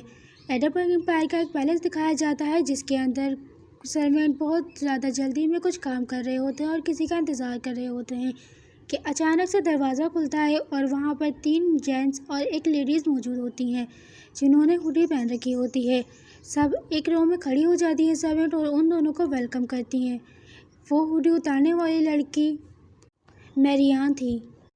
उन सर्वेंट में से एक सर्वेंट जो कि नई थी वो मैरियान को देखकर बहुत ही ज़्यादा शॉक हो जाती है क्योंकि वो बहुत ही ज़्यादा खूबसूरत लग रही थी और उसकी पहली बात थी जब उसने प्रिंसेस मैरियान को देखा था।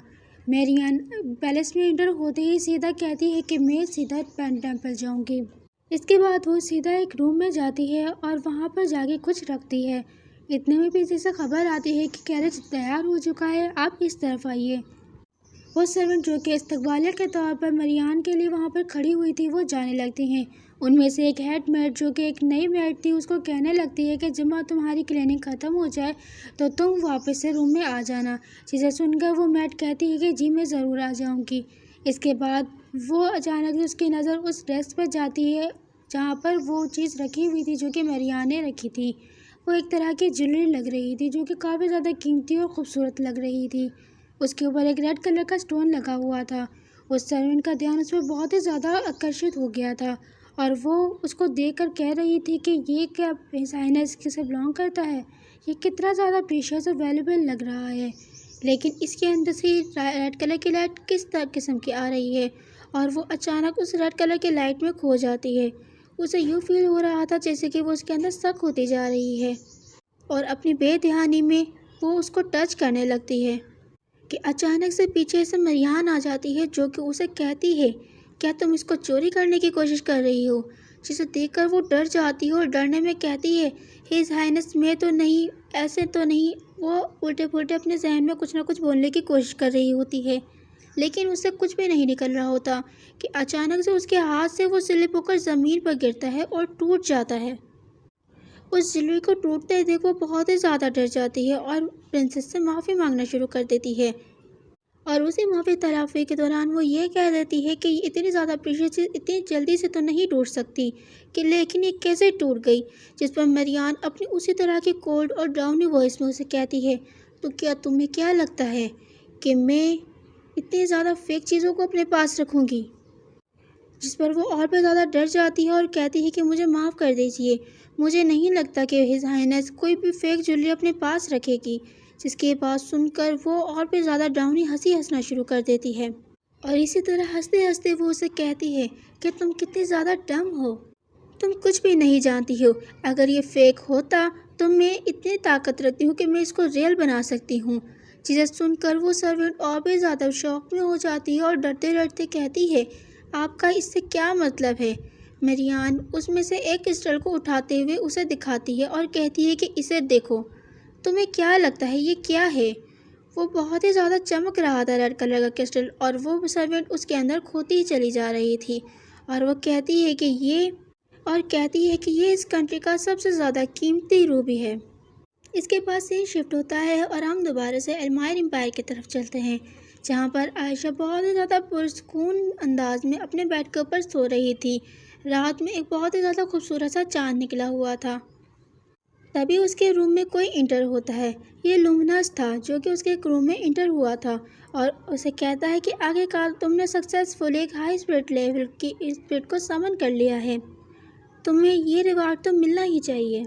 और वो उसकी तरफ अपनी उंगली बढ़ाते हुए उसके सर को टच करता है और कहता है, ये तुम्हारी कुछ छुपी हुई मेमोरीज हैं और तुम्हें इनमें देखना होगा कि इसमें आखिर क्या छुपा हुआ है।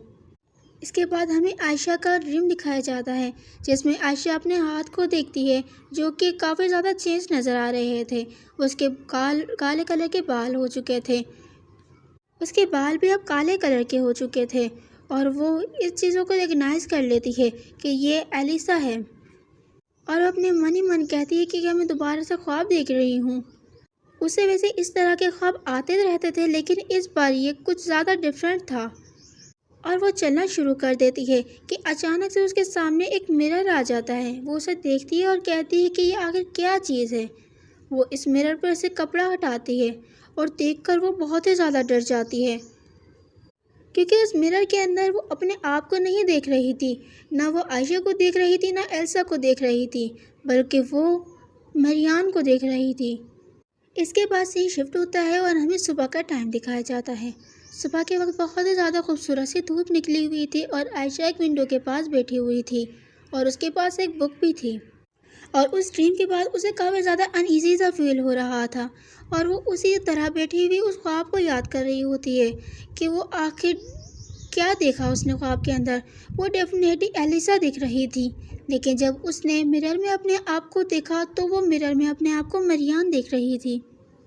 और अगर बेस किया जाए प्रीवियस इन्वेस्टिगेशन के मुताबिक, अगर प्रीवियस इन्वेस्टिगेशन को कंडक्ट किया जाए जो कि एलिसा के बारे में थी, तो उसे ये चीज़ पता चली थी कि मरियान काला जादू करती थी और उसके बाद से ही उसने काले जादू के बारे में रिसर्च करना शुरू कर दी थी और दिन ब दिन उसकी रिसर्च बढ़ती ही चली जा रही थी, यानी कि उसका टाइम ज़्यादा से ज़्यादा होता जा रहा था, जिसकी वजह से उसे लग रहा था कि ये उसकी रिसर्च उसके ख्वाबों पर इफ़ेक्ट कर रही है और दिन ब दिन उसे क्रेज़ी करती जा रही है। और अभी वो इसी बारे में सोच ही रही थी कि अचानक से उसके जहन में एक और बात आती है, क्या उससे पहले इस तरह के ख्वाब आ चुके हैं। फिर उसे याद आता है कि हाँ, एक बार उसे लुमिनस भी इस तरह के ख्वाब में नज़र आया था। इतने में दरवाजे पे दस्तक होती है और उसकी सर्वेंट आती है और उससे माफ़ी मांगती है कि उसने उसके रेस्टिंग पीरियड में उसे डिस्टर्ब किया और उसे कहती है कि अभी बहुत ज़्यादा एक जल्दी काम है। प्रिंसिपलिटी ऑफ रॉयटन से एक स्पेशल एनवी आई है जो कि इस बात की रिक्वेस्ट कर रही है कि वो एक डिप्लोमेटिक प्रपोजल लेके आई है जो कि आपको सुनना बहुत ही ज़्यादा ज़रूरी है। जिसे सुनकर आयशा बहुत ही ज़्यादा घबरा जाती है और डर सी जाती है। इसके बाद सीन शिफ्ट होता है और हमें दिखाया जाता है उस जगह पर जहाँ पे एक एनवी आई थी जो कि एडनबर्ग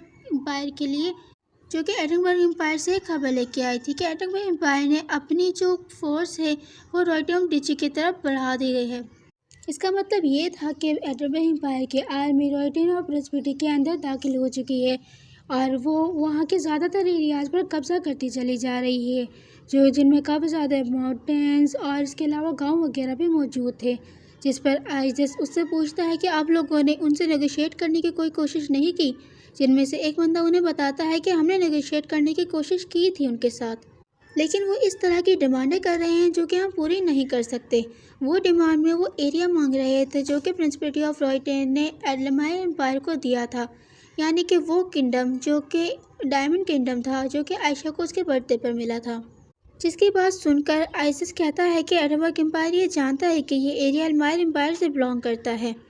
योर मेजेस्टी, इसका मतलब क्लियर है। और वो दोनों अभी इस मुतालिक बात कर ही रहे होते हैं कि प्रिंसिपलिटी ऑफ राइटन से जो एनवी आए थे उनमें से एक बंदा एक बॉक्स लाता है और उन्हें दिखाते हुए कहता है कि ये प्रिंसेस आयशा ने हमारी प्रिंसेस को दिया था, जिसे देखकर आयशा बहुत ही ज़्यादा घबरा जाती है। इसका मतलब ये था कि प्रिंसिपलिटी ऑफ राइटन के हालात बहुत ही ज़्यादा बुरे हैं, जिसकी वजह से मीना को ये कदम उठाना पड़ा है। उनके बात सुनकर एडलमायर एम्पायर के इंपीरियर कहते हैं कि चलो ठीक है, हम प्रिंसिपलिटी ऑफ राइटन को अपने 5 मिलियन सिपाही देते हैं और कुछ प्रीस्ट भी देते हैं जो कि उस दौरान जो भी ज़ख्मी होगा उनको हील करने के लिए। लेकिन उसके साथ वो एक डिमांड भी रखते हैं कि हम वो सारी बातें सुनना चाहते हैं जो कि आपने नेगोशिएशन के ज़रिए एम्पायर से की थी। जिस पर उनमें से एक बंदा उन्हें बताता है कि वो शुरू से ही हमारे साथ कोई नेगोशिएशन करना चाहते ही नहीं हैं, वो सिर्फ अपनी तरफ की ही डिमांडें करे जा रहे हैं और हमारे बिल्कुल भी नहीं सुन रहे हैं, और वो इस तरह की डिमांडें कर रहे हैं जो कि हमारे लिए कबूल करना नाकाबिल कबूल होगी। जिस पर वो बताते हैं कि अब हमने उनके साथ एक और मीटिंग करने का सोचा है और वो उसके लिए राज़ी भी हो चुके हैं, लेकिन उनका एरोगेंट एटीट्यूड अभी भी चेंज नहीं हुआ है, वो उसी तरह ही मौजूद है। तो वो चाहते हैं कि एडलमायर एम्पायर से कोई बंदा जाए उनके साथ जो कि उनके साथ नेगोशिएशन कर सके।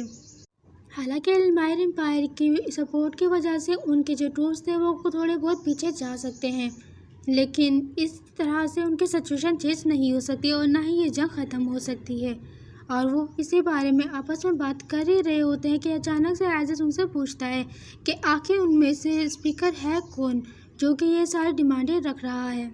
जिसकी ये बात सुनकर आयशा बहुत ही ज़्यादा शॉक हो जाती है, क्योंकि उसके ज़हनो गुमान में नहीं था कि आखिर जो उनका मेन कमांडर है वो शख्स होगा, क्योंकि उनका जो मेन कमांडर था उसका नाम था ड्यूक एरिसन रोस्टो, जो कि आयशा का बचपन का दोस्त था एरिसन, जिसने उसको उसके बर्थडे पर एक ब्लू कलर का क्रिस्टल गिफ्ट किया था।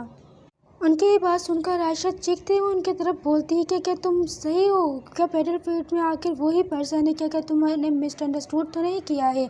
जिसकी बात सुनकर आयरिस उसकी तरफ देखती है और उसे शांत करने की कोशिश करती है।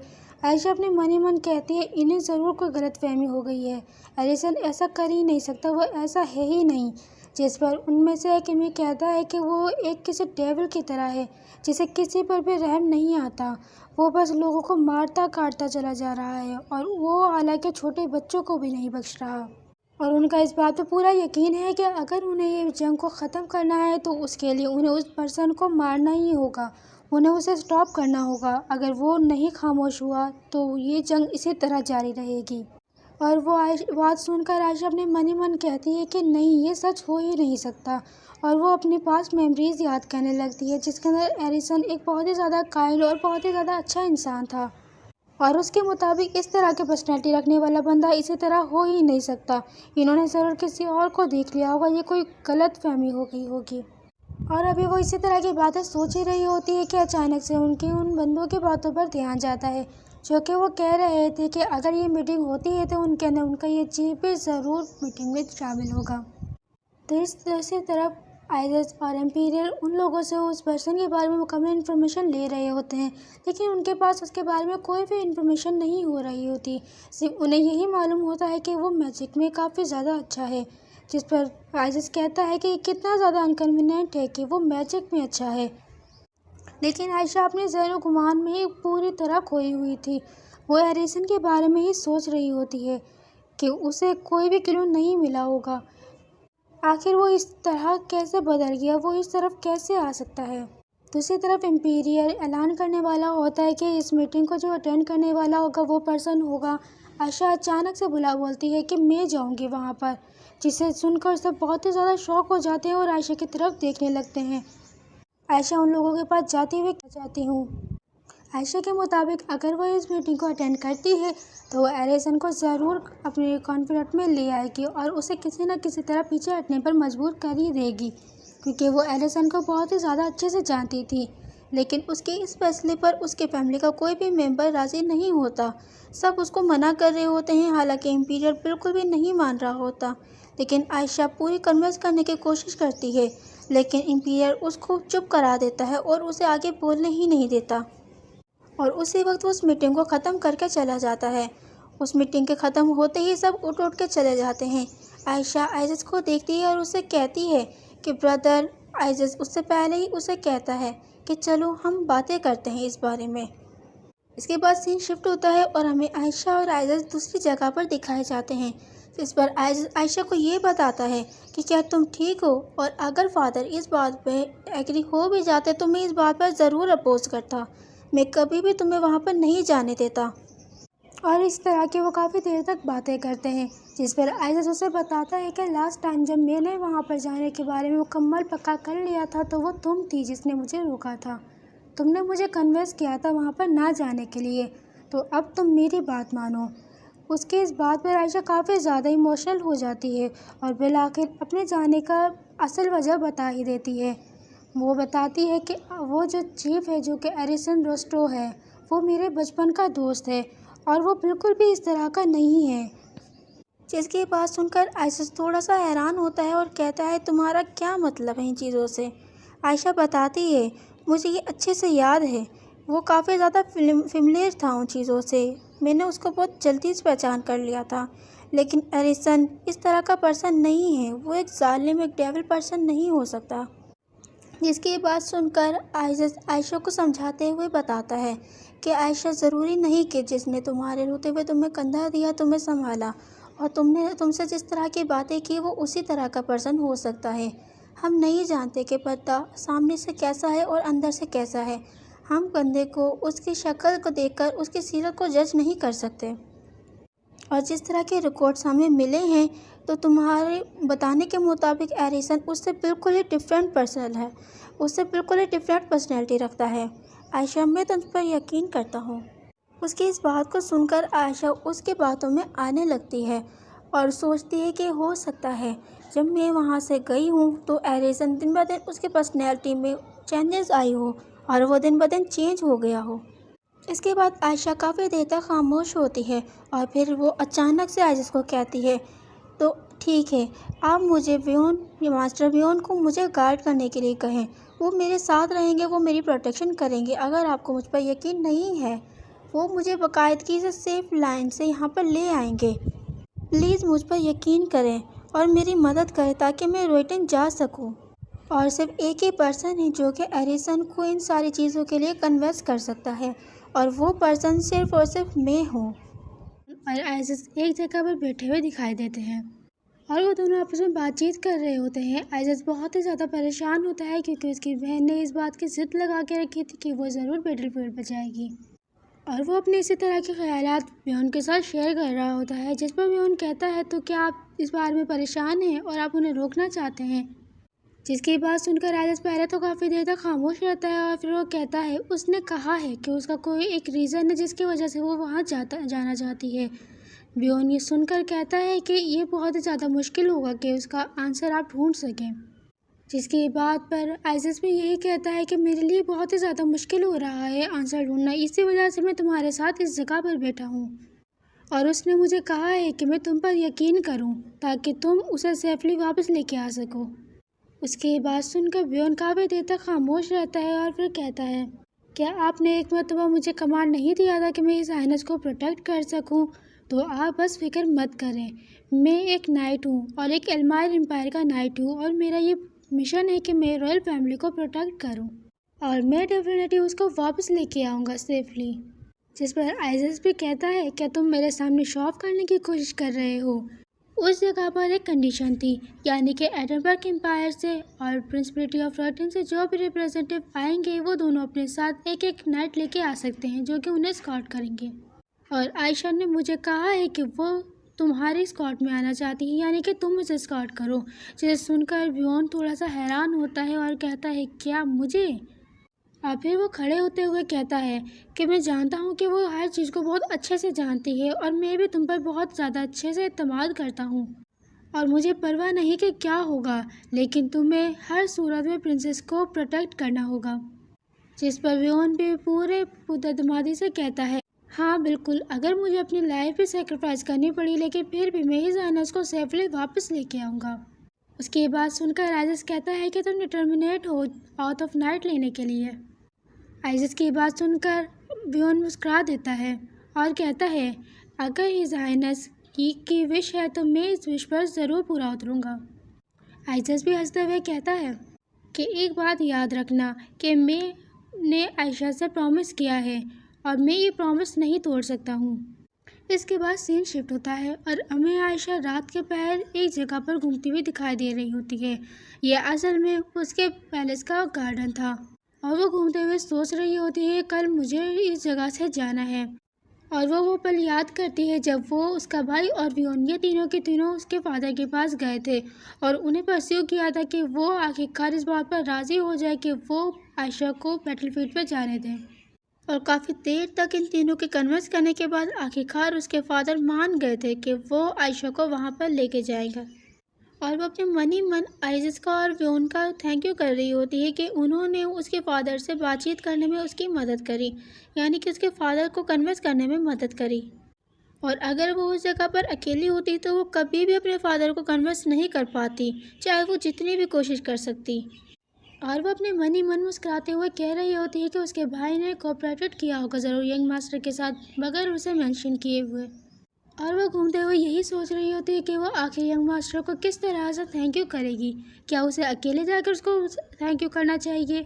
इतने में उसकी एक सर्वेंट आती है और उसे एक चादर उड़ाती है और कहती है कि बाहर बहुत ही ज़्यादा सर्दी है, अगर आप ऐसे ही घूमती रही तो आपको सर्दी लग जाएगी। इसके बाद वो उस जगह पर घूम ही रही होती है कि अचानक से उसकी नज़र एक गार्ड पर चली जाती है। लेकिन वो गार्ड जैसे ही आयशा को देखता है उसे वॉक करके वहाँ से जाने लगता है। और उसे ज़्यादा देखकर आयशा के जहन में अचानक से आता है कि काफ़ी देर हो गई उसने रून से बात नहीं की, यानी कि उसने लुमिनस से बात नहीं की। और कम से कम वो एक बार यहाँ से जाने से पहले वो रून से बात करना चाहती है। लेकिन फिर वो अपने मन में ये ख्याल झटकते हुए कहती है कि मुझे नहीं लगता कि ये ट्रिप इतनी ज़्यादा लॉन्ग होगी, तो क्यों ना मैं उसको वापस आने के बाद बता दूं। और वो अभी इस तरह की सोचो विचार में गुमी होती है कि वो अचानक अपने पीछे देखती है कि उसकी जो सर्वेंट होती है वो बेहोश होकर नीचे पड़ी हुई होती है। और वो जाकर अपने सर्वेंट को उठाने लगती है और उससे पूछती है कि आखिर क्या हुआ। वो बहुत ही ज़्यादा डरी सहमी सी होती है। तभी उसका ध्यान जाता है कि इस जगह पर कोई भी गार्ड मौजूद नहीं है। वो और भी ज़्यादा डर जाती है। तभी आहिस्ता आहिस्ता करके कुछ बूंदें ज़मीन पर गिरने लगती हैं, जिसकी आवाज़ सुनकर आयशा अपने पीछे पलट कर देखती है और देखती है कि एक नहायत हैंडसम किस्म का इंसान उसके पीछे हवा में खड़ा हुआ है और उसे देखकर हेलो कर रहा होता है। वो पर्सन मुस्कुराता हुआ उसे हेलो कर रहा होता है। आयशा उसे बहुत ही ज़्यादा घबराहट में कहती है कि क्या ये तुमने करा है? सच बताओ कि ये तुम थे जिसने ये सब कुछ किया है। जिसकी बात सुनकर वो पर्सन कहता है कि तुम मेरी तरफ इस तरह मत देखो, मैंने तो बस इसको थोड़ी देर के लिए गहरी नींद में सुलाया है।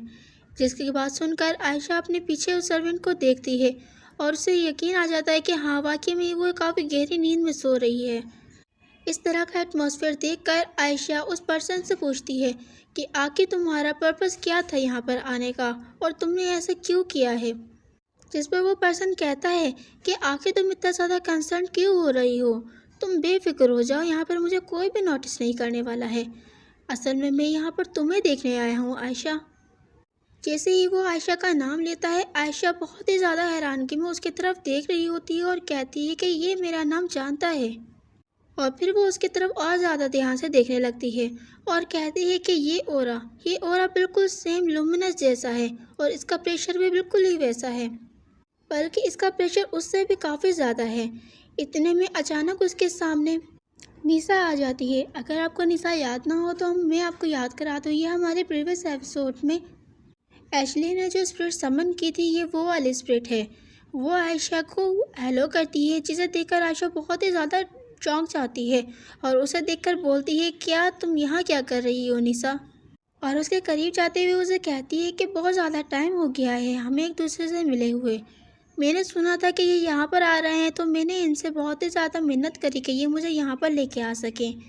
उसकी बात सुनकर वो पर्सन भी कहता है कि हाँ, ये बच्चे चाहते थे कि ये तुमसे मिले, तो इस वजह से मैं इसको यहाँ पर ले आया हूँ ताकि ये तुमसे मिल सके। बच्ची लफ्ज़ सुनकर वो फिर से कहती है, क्या बच्ची? नहीं, ऐसा नहीं हो सकता। अभी भी निशा उससे बातें कर रही होती है और कहती है कि लेडी आयशा, मैं इनको आपसे इंट्रोड्यूस करवा देती हूँ, और ये हैं spirit king of water, sir हेनियन। निशा के जैसे ही इंट्रोड्यूस करा रही आयशा उसे रिस्पेक्ट शो करते हुए कहती है कि मैं आपको ग्रेट करती हूँ कि स्प्रिट किंग। जिस पे वो स्प्रिट किंग कहता है कि इसकी कोई ज़रूरत नहीं है। फिर वो अचानक उसके करीब जाते हुए उसे देखना शुरू कर देता है और कहता है कि तुम दिखने में बिल्कुल प्योर वाइट की तरह और बहुत ही ज़्यादा एडोरेबल हो, जैसे कि मैंने सुना था, लेकिन तुम मेरी एक्सपेक्टेशन से ज़्यादा ही छोटी हो। उसकी ये बात सुनकर वो छोटे से स्प्रिट कहती है कि सर हेनियन, आप काफ़ी ज़्यादा रूड हो, आपको ऐसे तो नहीं कहना चाहिए जिससे आप फर्स्ट टाइम मिले हो। और अभी इस तरह की उन दोनों की बातें हो ही रही होती है कि आयशा उन दोनों को इंटरप्ट करते हुए कहती है कि सर हेनियन। जिसकी बात सुनकर हेनियन उसकी तरफ मुतवज्जा होता है।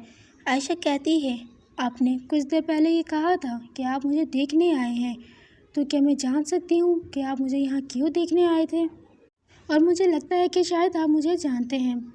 जिसकी बात सुनकर हेनियन उसे कहता है कि ऑफ कोर्स मैं तुम्हें जानता हूँ, तुम बहुत ही ज़्यादा फेमस हो।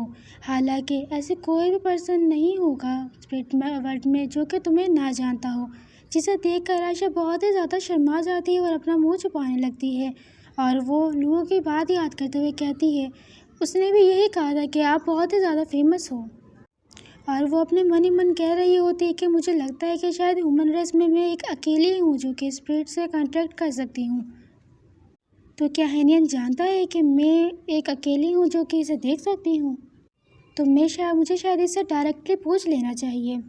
इसके बाद आयशा काफ़ी ज़्यादा संजीदा होते हुए उसके तरफ बढ़ने लगती है। अभी भी हेनियन अपनी बात जारी रख रहा होता है कि क्या ये अनयूजुअल नहीं है कि तुम एक ऐसे पर्सन हो जो कि इन्फिनिटी पावर के साथ पैदा हुई हो और जो कि स्पिरिट को देख सकती हो, और तुमने अपने गार्ड को मेरे सामने नहीं झुकने दिया। जिस पे सुनकर आयशा कहती है कि हाँ, ऐसी ही बात है, क्योंकि तुम मुझे पसंद नहीं करते हो। जिसे देखकर हेनियन काफ़ी ज़्यादा मुस्कुराते हुए उसे कहता है कि क्या आप कुछ देर बात कर सकते हैं। इसके बाद सीन शिफ्ट होता है और वो हमें दूसरी जगह पर दिखाए जाते हैं। आयशा हेनियन की तरफ देखते हुए कहती है कि क्या आप मुझसे क्या कहना चाह रहे थे। जिसे सुनकर हेनियन काफ़ी शौक हुए में उसे कहता है कि तुम मेरी सोच से ज़्यादा अमेजिंग हो। आयशा, क्या? क्योंकि अगर किसी पर्सन को पता चल जाए कि वो उसको पसंद नहीं करता है, तो वो उसके सामने कभी इस तरह का बिहेवियर नहीं करता है जिस तरह का बिहेवियर तुम कर रही हो मेरे सामने। तो शायद मुझे लगता है कि ह्यूमन नेचर मुझे रियलाइज़ करने से पहले ही काफ़ी हद तक चेंज हो चुकी है।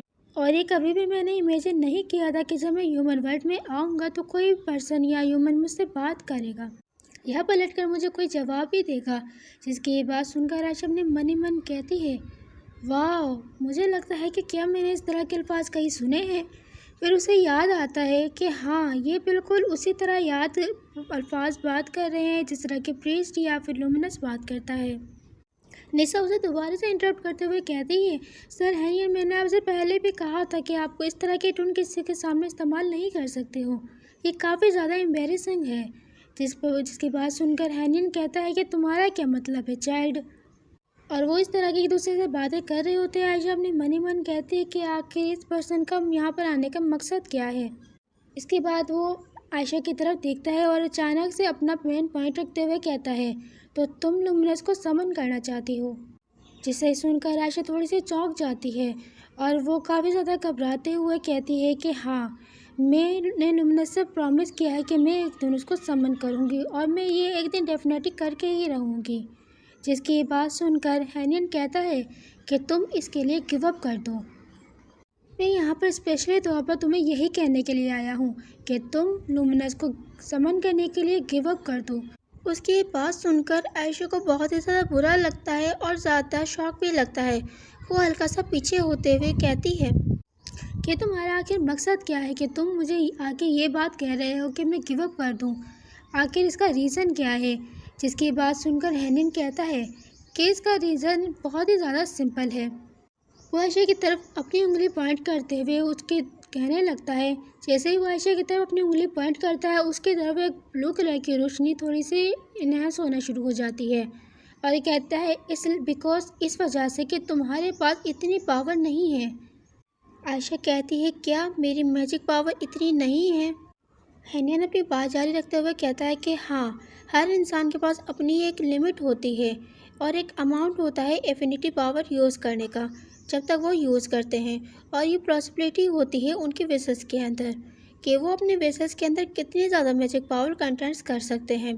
वो सारे बंदों के अंदर अब मैजिक पावर काफ़ी ज़्यादा होती है, लेकिन उनकी वेसल्स काफ़ी ज़्यादा छोटी होती है और बहुत सारे अपनी वेसल्स बहुत ज़्यादा बड़ी लेकर पैदा होते हैं, लेकिन उनकी वेसल्स लीक होती हैं। और जो इंसान के अंदर ये वेसल्स होती है वो इनको कभी भी चेंज नहीं कर सकते या इनका कोई भी साइज़ वगैरह बिल्कुल भी तब्दील नहीं कर सकते हैं। तो इस वजह से तुम्हारे अंदर जो वेसल्स है वो फुल हो चुकी है, मतलब कि तुम्हारी वेसल काफ़ी ज़्यादा छोटी है स्पिरिट किंग लुमिनस को समन करने के लिए, और तुम्हारे पास इतनी ज़्यादा पावर नहीं है।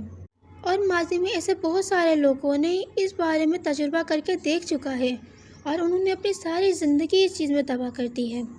और मेरे ओपिनियन के मुताबिक तुम्हारी जो मैजिक पावर है वो इस वक्त फुल हो चुकी है और तुम्हारी ज़िंदगी के हिसाब से तुम इससे ज़्यादा नहीं भर सकते हो। जिसे सुनकर आयशा बहुत ही ज़्यादा घबराहट में कहती है कि मैं कर लूँगी, एक दिन मैं इसको भर लूँगी और ज़्यादा। मैं सक्सेस तक ट्रेनिंग करूँगी और अपनी पावर को इंक्रीज़ करने की कोशिश करूँगी। जिसकी बात सुनकर हेनियन कहता है, क्या तुम्हें समझ नहीं आता कि मैं तुम्हें क्या कहने की कोशिश कर रहा हूँ? तुम लुमिनस को समझ नहीं कर सकती हो क्योंकि मैंने तुम्हें बता दिया है कि तुम्हारा जो मैजिक वेसल है वो बहुत ही ज़्यादा छोटा है। जिसकी बात सुनकर आयशा बहुत ही ज़्यादा घबराहट में कहती है कि लेकिन मैं ये कर सकती हूँ। हेनियन अभी भी कहता है, लेकिन सुनो आयशा, लुमिनस को समन करने के बारे में अब तुम गिव अप कर दो और लुमिनस को वापस उसके स्पिरिट वर्ल्ड में जाने दो। तो इसका टाइम दिखाया जाता है और आयशा इस नहायत खूबसूरत दिन में अपने कमरे में अपनी चेयर के ऊपर बैठी होती है। अचानक उसकी सर्वेंट आती है और उसे इतला करती है, हिज हाइनेस सर वोल्टमोर आ चुके हैं। जिसे सुनकर आयशा चौंकते हुए उसे कहती है कि उन्हें अंदर आने दो। जैसे ही व्योन अंदर आता है वो आयशा को बताता है कि मैं यहाँ पर आपको एस्कॉर्ट करने आया हूँ और हम यहाँ से चले जाएंगे सारे की सारी प्रिपरेशन ख़त्म होने के बाद, जो कि फॉरेन कंट्री के लिए ज़रूरी है। जिसे सुनकर आयशा कहती है कि आप बहुत ही ज़्यादा मेहनत कर रहे हैं, आखिर हमें कितना टाइम बचा है कि हम वापस वहाँ पर जा सकें। व्योन बताता है कि मेरे हिसाब से इस वक्त टाइम हो चुका है मील का, लेकिन वो मैंने पहले ही प्रिज्यूम कर चुका है। जिसकी बात सुनकर आयशा कहती है कि ग्रेट व्योन, क्या आप इस वक्त थोड़ी देर के लिए आ सकते हो? जिसको सुनकर व्योन थोड़ा सा कंफ्यूज होते हुए कहता है कि एक्सक्यूज़ मी, लेकिन आयशा उसे अपनी तरफ बुलाती है। आयशा के पास वो जाते हुए देखता है कि आयशा ने अपने ज्वेलरी बॉक्स में 2 किस्म के क्रिस्टल रखे हुए थे, जिनमें से एक जो था वो व्योन ने दिया था और दूसरा एलिसन ने दिया था। वो उनको देखकर काफ़ी ज़्यादा खुश हो रही होती है और उसे बताती है कि जब आप यहाँ पर आए थे तो मैं आपको ये चीज़ दिखाना चाहती थी। क्या कोई एक ऐसा मैजिक टूल या कोई भी ऐसी चीज़ नहीं है जिनमें ये दोनों चीज़ों को एक साथ रखा जा सके? जिसे सुनकर व्योन थोड़ा सा हंसते हुए उसकी तरफ देखता है। आयशा अपनी बात जारी रखते हुए कहती है कि लक इस वक्त हमारी साइड मौजूद है, क्या आपको ऐसा नहीं लगता? और वो थोड़ा ऑकवर्ड तरीके से व्योन को इस बात का हिंट दे रही होती है कि वो इन दोनों क्रिस्टल को अपने पास रखना चाहती है एज अ गुड लक के तौर पे। तो क्या ऐसा हो सकता है? जिसे सुनकर व्योन कहता है कि हाँ, क्यों नहीं हो सकता। इसके बाद वो आयशा के हाथ में उन दोनों के दोनों क्रिस्टल को आपस में एक दूसरे से मिला देता है, जिसकी वजह से उसका एक तीसरा कलर हो जाता है जो कि पर्पल कलर का होता है। वो बहुत ही ज़्यादा खूबसूरत लग रहा होता है, जिसे देखकर आयशा कहती है कि ये दोनों मर्ज होने के बाद कितने ज़्यादा खूबसूरत लग रहे हैं। और आयशा कहती है कि बदकिस्मती से इसके अंदर की सारी पावर ख़त्म हो चुकी है। लेकिन व्योन अभी भी कहता है कि क्योंकि आप डीपली इस बात की विश कर रही थी, इस वजह से ये मेरा करना ज़रूरी था। और वो दोनों इस तरह की बातें कर ही रहे होते हैं कि उन दोनों को देख कर मर्स आपस में पता नहीं क्या क्या ख्यालात सोचने शुरू कर देती हैं।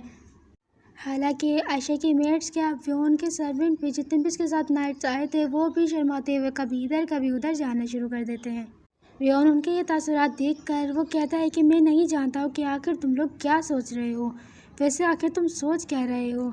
आयशा अभी भी कंफ्यूजिंग में व्योन को देख रही होती है और तभी उसको ख्याल आता है कि जब व्योन ने उन दोनों क्रिस्टल को आपस में मर्ज किया था वो आयशा के काफ़ी ज़्यादा करीब था और उसे देखकर वो काफ़ी ज़्यादा ब्लश हो जाती है और वो ब्लश होते हुए व्योन का नाम बुलाती है और वो काफ़ी ज़्यादा फ्रस्ट्रेट होते हुए उसके ऊपर अपना काफ़ी ज़्यादा गुस्सा उतारने लगती है।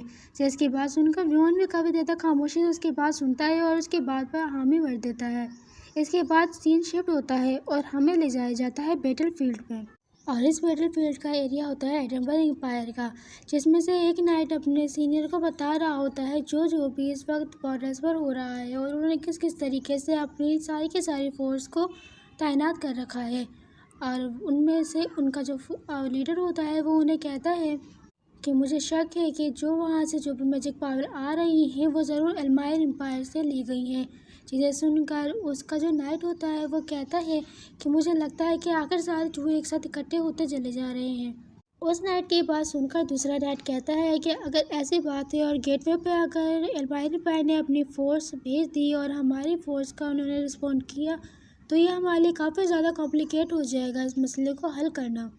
और वो अपने लीडर को इस बात के लिए सलाह दे रहे होते हैं कि हमारे लिए इस वक्त बेहतरीन तरीका ये होगा कि हम नेगोशिएशन के पर्पज़ को इस वक्त रिजेक्ट कर दें या फिर उसको आगे के लिए डिले कर दें।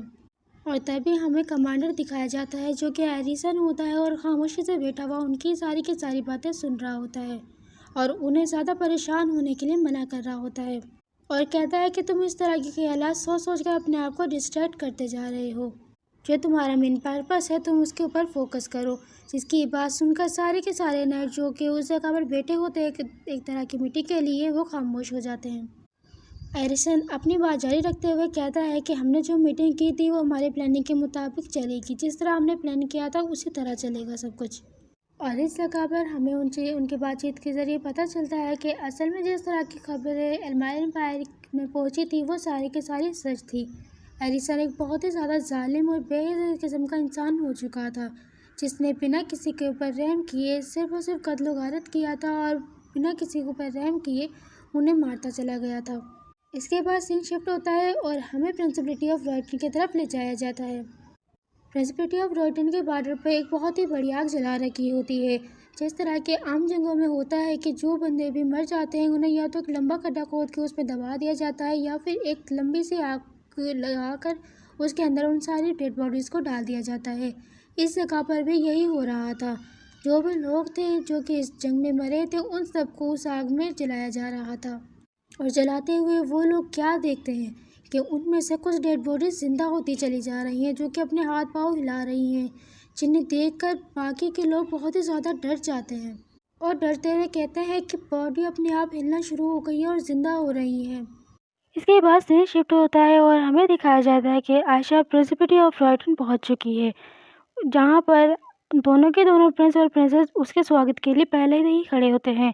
जैसे ही वो आयशा को देखती है एकदम से अपनी उसी तरह के एक्ट में शुरू हो जाते हैं जिसमें आयशा बहुत ही ज़्यादा खूबसूरत लग रही है, तुम ऐसी लग रही हो, तुम वैसी लग रही हो। जबकि एल्डिफ मीना को काम डाउन करते हुए कह रहा होता है कि वो अभी तो यहाँ पर आई, उन्हें ज़रा तुम आराम तो करने दो, अभी एटमॉस्फेयर तो नॉर्मल होने रहने दो। एल्डिफ और मीना दोनों के दोनों बहुत ही ज़्यादा खुश होते हैं आयशा को वहाँ पर देखकर। इसके बाद वो चारों के चारों अंदर पैलेस के अंदर चले जाते हैं। आयशा को अंदर जाते ही सारी के सारे जो कि जंग के दौरान हो रही हैं उन चीज़ों के बारे में अपडेट देना शुरू कर देता है कि उन्होंने हमारे टोटल 3 एरियाज़ की डिमांड की है, जो कि आउटस्क्रिप्ट के पास 2 स्मॉल टाउन और 2 एक बड़ा विलेज है। और जिस हिसाब से हमने मॉनिटरिंग की है सारे के सारे रूट्स को, तो उससे हमें ये पता चलता है कि उन्होंने लगातार 2 फोर्स को एक ही वक्त में हमला करने के लिए तैयार करके रखा है। जब हमें इस बारे में इंफॉर्मेशन मिली तो हमने वहाँ पर इन्फोर्समेंट फोर्स पहले से ही भेज दी थी ताकि वहाँ की चीज़ों का मुआयना कर सकें और जो भी हमारे हालात हाथ से निकल चुके हैं उन्हें वापस लेके आ सके। एल्डिफ की सारी बातें सुनकर आयशा बहुत ही ज़्यादा परेशान हो जाती है। इसके बाद मीना कहती है कि मुझे नहीं लगता कि ये अच्छी खबर है कि ये बुरी खबर, लेकिन मुझे लगता है कि ये ज़रूरी है कि मैं आपको इस बारे में रिपोर्ट कर सकूं। हमें एक शहर से खबर मिली है जहाँ पर कुछ मरे हुए लोगों को जलाया जा रहा था, वो अचानक उस वक्त जिंदा हो गए हैं। जिसे सुनकर आयशा काफ़ी ज़्यादा परेशान हो जाती है कि आप मरे हुए अचानक जिंदा हो गए हैं। मीना की ये बात सुनकर आयशा उसे परेशानी हालत में उससे पूछती है कि क्या तुम्हें ये खबर बिल्कुल सही मिली है, क्या तुम्हें इस बारे में कोई गलतफहमी वगैरह तो नहीं हुई है। जिस बात पर मीना उसे बताती है कि नहीं, इस बात पर हमें कोई भी गलतफहमी नहीं हुई है, लेकिन बदकिस्मती से हमने इस बात को कंफर्म कर लिया है कि वो सारे के सारे मरे हुए लोग रेंफोर्समेंट फोर्स में से आए थे। जिस रेंफोर्समेंट फोर्स को हमने मेन पावर के तौर पर विलेज को डील करने के लिए भेजा था, और जब हमने उन लोगों को वापस से नेबरिंग सिटी में भेजा था तो उनमें से लगभग 28 जो लोग थे वो वापस जिंदगी की तरफ लौट आए हैं। यह सुनकर आयशा कहती है कि अप्रैल के दौरान वो वापस जिंदगी की तरफ लौट आए, इसका मतलब कि कोई स्पिरिट पावर उनकी हेल्प कर रही है। यह सुनकर आयशा कहती है कि आपको ऐसा लगता है, जिस पर पीछे से बैठा हुआ एल्डिफ उन्हें कहता है कि मैंने भी ये सुना है कि बहुत सारे जो विलेजर्स हैं उन्होंने यही कहा है कि जब उन्होंने ब्रेक की तो उन्हें लगता है कि उनके गॉड ने उनकी मदद की है और उन सारे लोगों को वापस से ज़िंदा किया है। लेकिन ये एक असल हकीकत है, ना कि कोई फेरी टेल। ऐसा तो नहीं हो सकता है। लेकिन जब मैंने उन लोगों के बारे में इन्वेस्टिगेशन की थी जो लोग वापस ज़िंदगी की तरफ लौट आए हैं, तो मुझे उससे ये पता चला है कि उन लोगों ने अपनी सारी की सारी मेमोरीज भूल चुके हैं और उन्हें बिल्कुल भी उस बारे में बिल्कुल याद नहीं है कि आखिर उस वक्त क्या हुआ था और किस तरह वो वापस ज़िंदगी की तरफ लौट के आए हैं। और एक 5 साल की बच्ची जिसने अपने माँ बाप को उसी जंग के दौरान खो दिया था, वो रोते हुए बता रही थी कि वो बिल्कुल भी कुछ नहीं जानती है, और उसने ये कहा है कि वो अचानक से बेहोश हो गई और जब वो उठी है एक गहरी नींद के बाद तो उसने अपने इर्द गिर्द सारे के सारे माहौल को तब्दील देखा है। जिसे सुनकर आयशा कहती है कि क्या ये भी उन लोगों में से एक होगा जिसे डिवाइन स्पिरिट के जरिए काबू किया गया हो। एल्डिफ कहता है कि मुझे ऐसा नहीं लगता, और वैसे इसे हम अपनी अचीवमेंट नहीं कह सकते, वो तो सिर्फ एक छोटी सी 5 साल की बच्ची ही थी और उसने ये सारी की सारी वॉइस बहुत ही ज़्यादा अजीब तरह अंदाज में की थी और बहुत ही ज़्यादा उस वक्त उसकी डीप वॉइस थी कि जल्दी से कोई भी उसकी बात को समझ नहीं पा रहा था।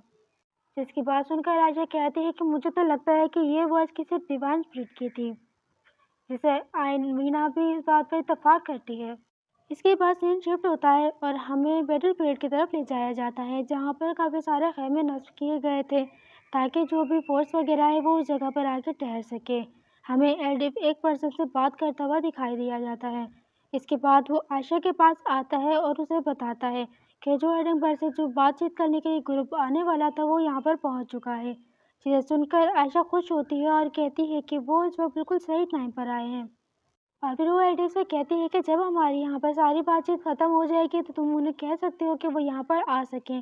चीज़ा सुनकर एल्डिफ उन्हें ये सारी की सारी बातें बताने के लिए चला जाता है। आयशा वहाँ पर ही काफ़ी देर तक नर्वस हालत में बैठी हुई होती है, जिसे देख कर एल्बियन आयशा से कहता है कि आप काफ़ी ज़्यादा टेंस लग रही हो। जिसे सुनकर आयशा कहती है कि ये मेरा पहला टाइम है कि मैं इस तरह की जगह पर आया हूँ और मेरे लिए काफ़ी ज़्यादा मुश्किल है कि मैं इन सारी चीज़ों को छुपा सकूँ। इसके बाद वो उसी पेंडेंट को अपने गले में जिसने जो कि व्योन ने उसे मर्ज करके दिया था उसे पकड़ लेती है। अचानक से आवाज़ आती है और हमें पता चलता है कि एलिसन और उसके सारे के सारे सिपाही जो कि इस मीटिंग के लिए आए थे वो इस खेमे में पहुंच चुके हैं। आयशा एलिसन को काफ़ी घूर से देखने लगती है। एलिसन उसे हाय करता है बहुत ही ज़्यादा खुश बिहेव में। एलिसन तो उनके साथ काफ़ी ज़्यादा फ्रेंडली होता है, लेकिन उसके जितने भी सोल्जर्स उसके साथ आए हुए थे वो काफ़ी ज़्यादा तनकीद उसके ऊपर करना शुरू कर देते हैं। उनकी इस तनकीद को सुनकर आयशा अपने मन ही मन एक कोल्ड लहजे में कहती है कि मेरी उम्मीद से ज़्यादा ही ये बहुत ज़्यादा शेमलेस लोग हैं। आयशा अभी कुछ कहने ही वाली होती कि अचानक से एलिसन उन लोगों को चुप कराते हुए कहता है कि एक और लफ्ज़ तुमने इस वक्त बोला और तुम्हारे अल्फाज इस पूरे हाल में बहुत ही ज़्यादा वल्गर फील हो रहे हैं, और उन्हें डराते हुए इस तरह के अल्फाज कह रहा होता है। अगर तुमने दोबारा से इस तरह की बातें की तो मैं तुम सबकी ज़बानें उनके जड़ से कटवा दूंगा ताकि तुम इस तरह के अल्फाज अपने मुंह से ना निकाल सको। इसके बाद सुनकर सारे के सारे सोल्जर्स अचानक से बहुत ही ज़्यादा खामोश हो जाते हैं। एडिसन आयशा से माफ़ी मांगते हुए कहता है कि मैं इन सब की तरफ से आपसे माफ़ी मांगना चाहूँगा, और बैठते हुए उन्हें कहता है कि हमें बगैर टाइम ज़ाया करते हुए अपनी मीटिंग को स्टार्ट करना चाहिए। और वैसे भी यहाँ पर सारे के सारे लोग आ चुके हैं, तो हमें नेगोशिएशन का दूसरा राउंड शुरू कर देना चाहिए। और इस नेगोशिएशन के दौरान उनकी काफ़ी देर तक बहसाबहसी जारी रहती है, जिनमें जो भी डिमांड जो एडमबर्ग के सिपाही आए थे वो कर रहे थे। एल्मायर एम्पायर के और प्रिंसिपल ऑफ वर्टन के सारे मेंबर उस बात पर इत्तेफाक नहीं कर रहे थे और उनके हर एक बात पर रिजेक्ट किए जा रहे थे, जिसकी बात सुनकर एरिसन को बहुत ही ज़्यादा गुस्सा आता है और उनसे कहता है कि तुम यहाँ पर किसी भी नेगोशिएशन के लिए नहीं आए हो। और राजा को संकेत करते हुए कहता है कि तुम एक नोबल स्पिरिट, मुझे इस बात की उम्मीद थी कि तुम एक बहुत ही ज़्यादा स्मार्ट स्पिरिट हो। और इस तरह की काफ़ी सारी बातें आयशा से कहता है। तुम सारी की सारी वही डिमांडें कर रहे हो, प्रिंसिपल की तरफ भेज दी थी और उन्होंने उन सारी बातों के लिए पहले से ही रिजेक्शन कर दी थी। और मुझे नहीं लगता कि हम इस बातचीत को आगे कंटिन्यू कर सकते हैं। जिसके पर आयशा भी उसे कहती है, चलो ठीक है, फिर हम जंग में लेंगे आपस में। इसके बाद सीन शिफ्ट होता है और हमें आयशा अपने रूम में दिखाई जाती है, जिसने लुमी को कहीं भेजा हुआ था, कहीं किसी चीज़ के बारे में मुकम्मल मालूमात के लिए। जिस पर लुमी उसे बताती है कि वहाँ का सारा एरिया बिल्कुल साफ़ है और जिस तरह की आपने मुझे इंस्ट्रक्ट किया था, मैंने वो सारी चीज़ें कर दी हैं ताकि मैं आपकी मुकम्मल मदद कर सकूँ।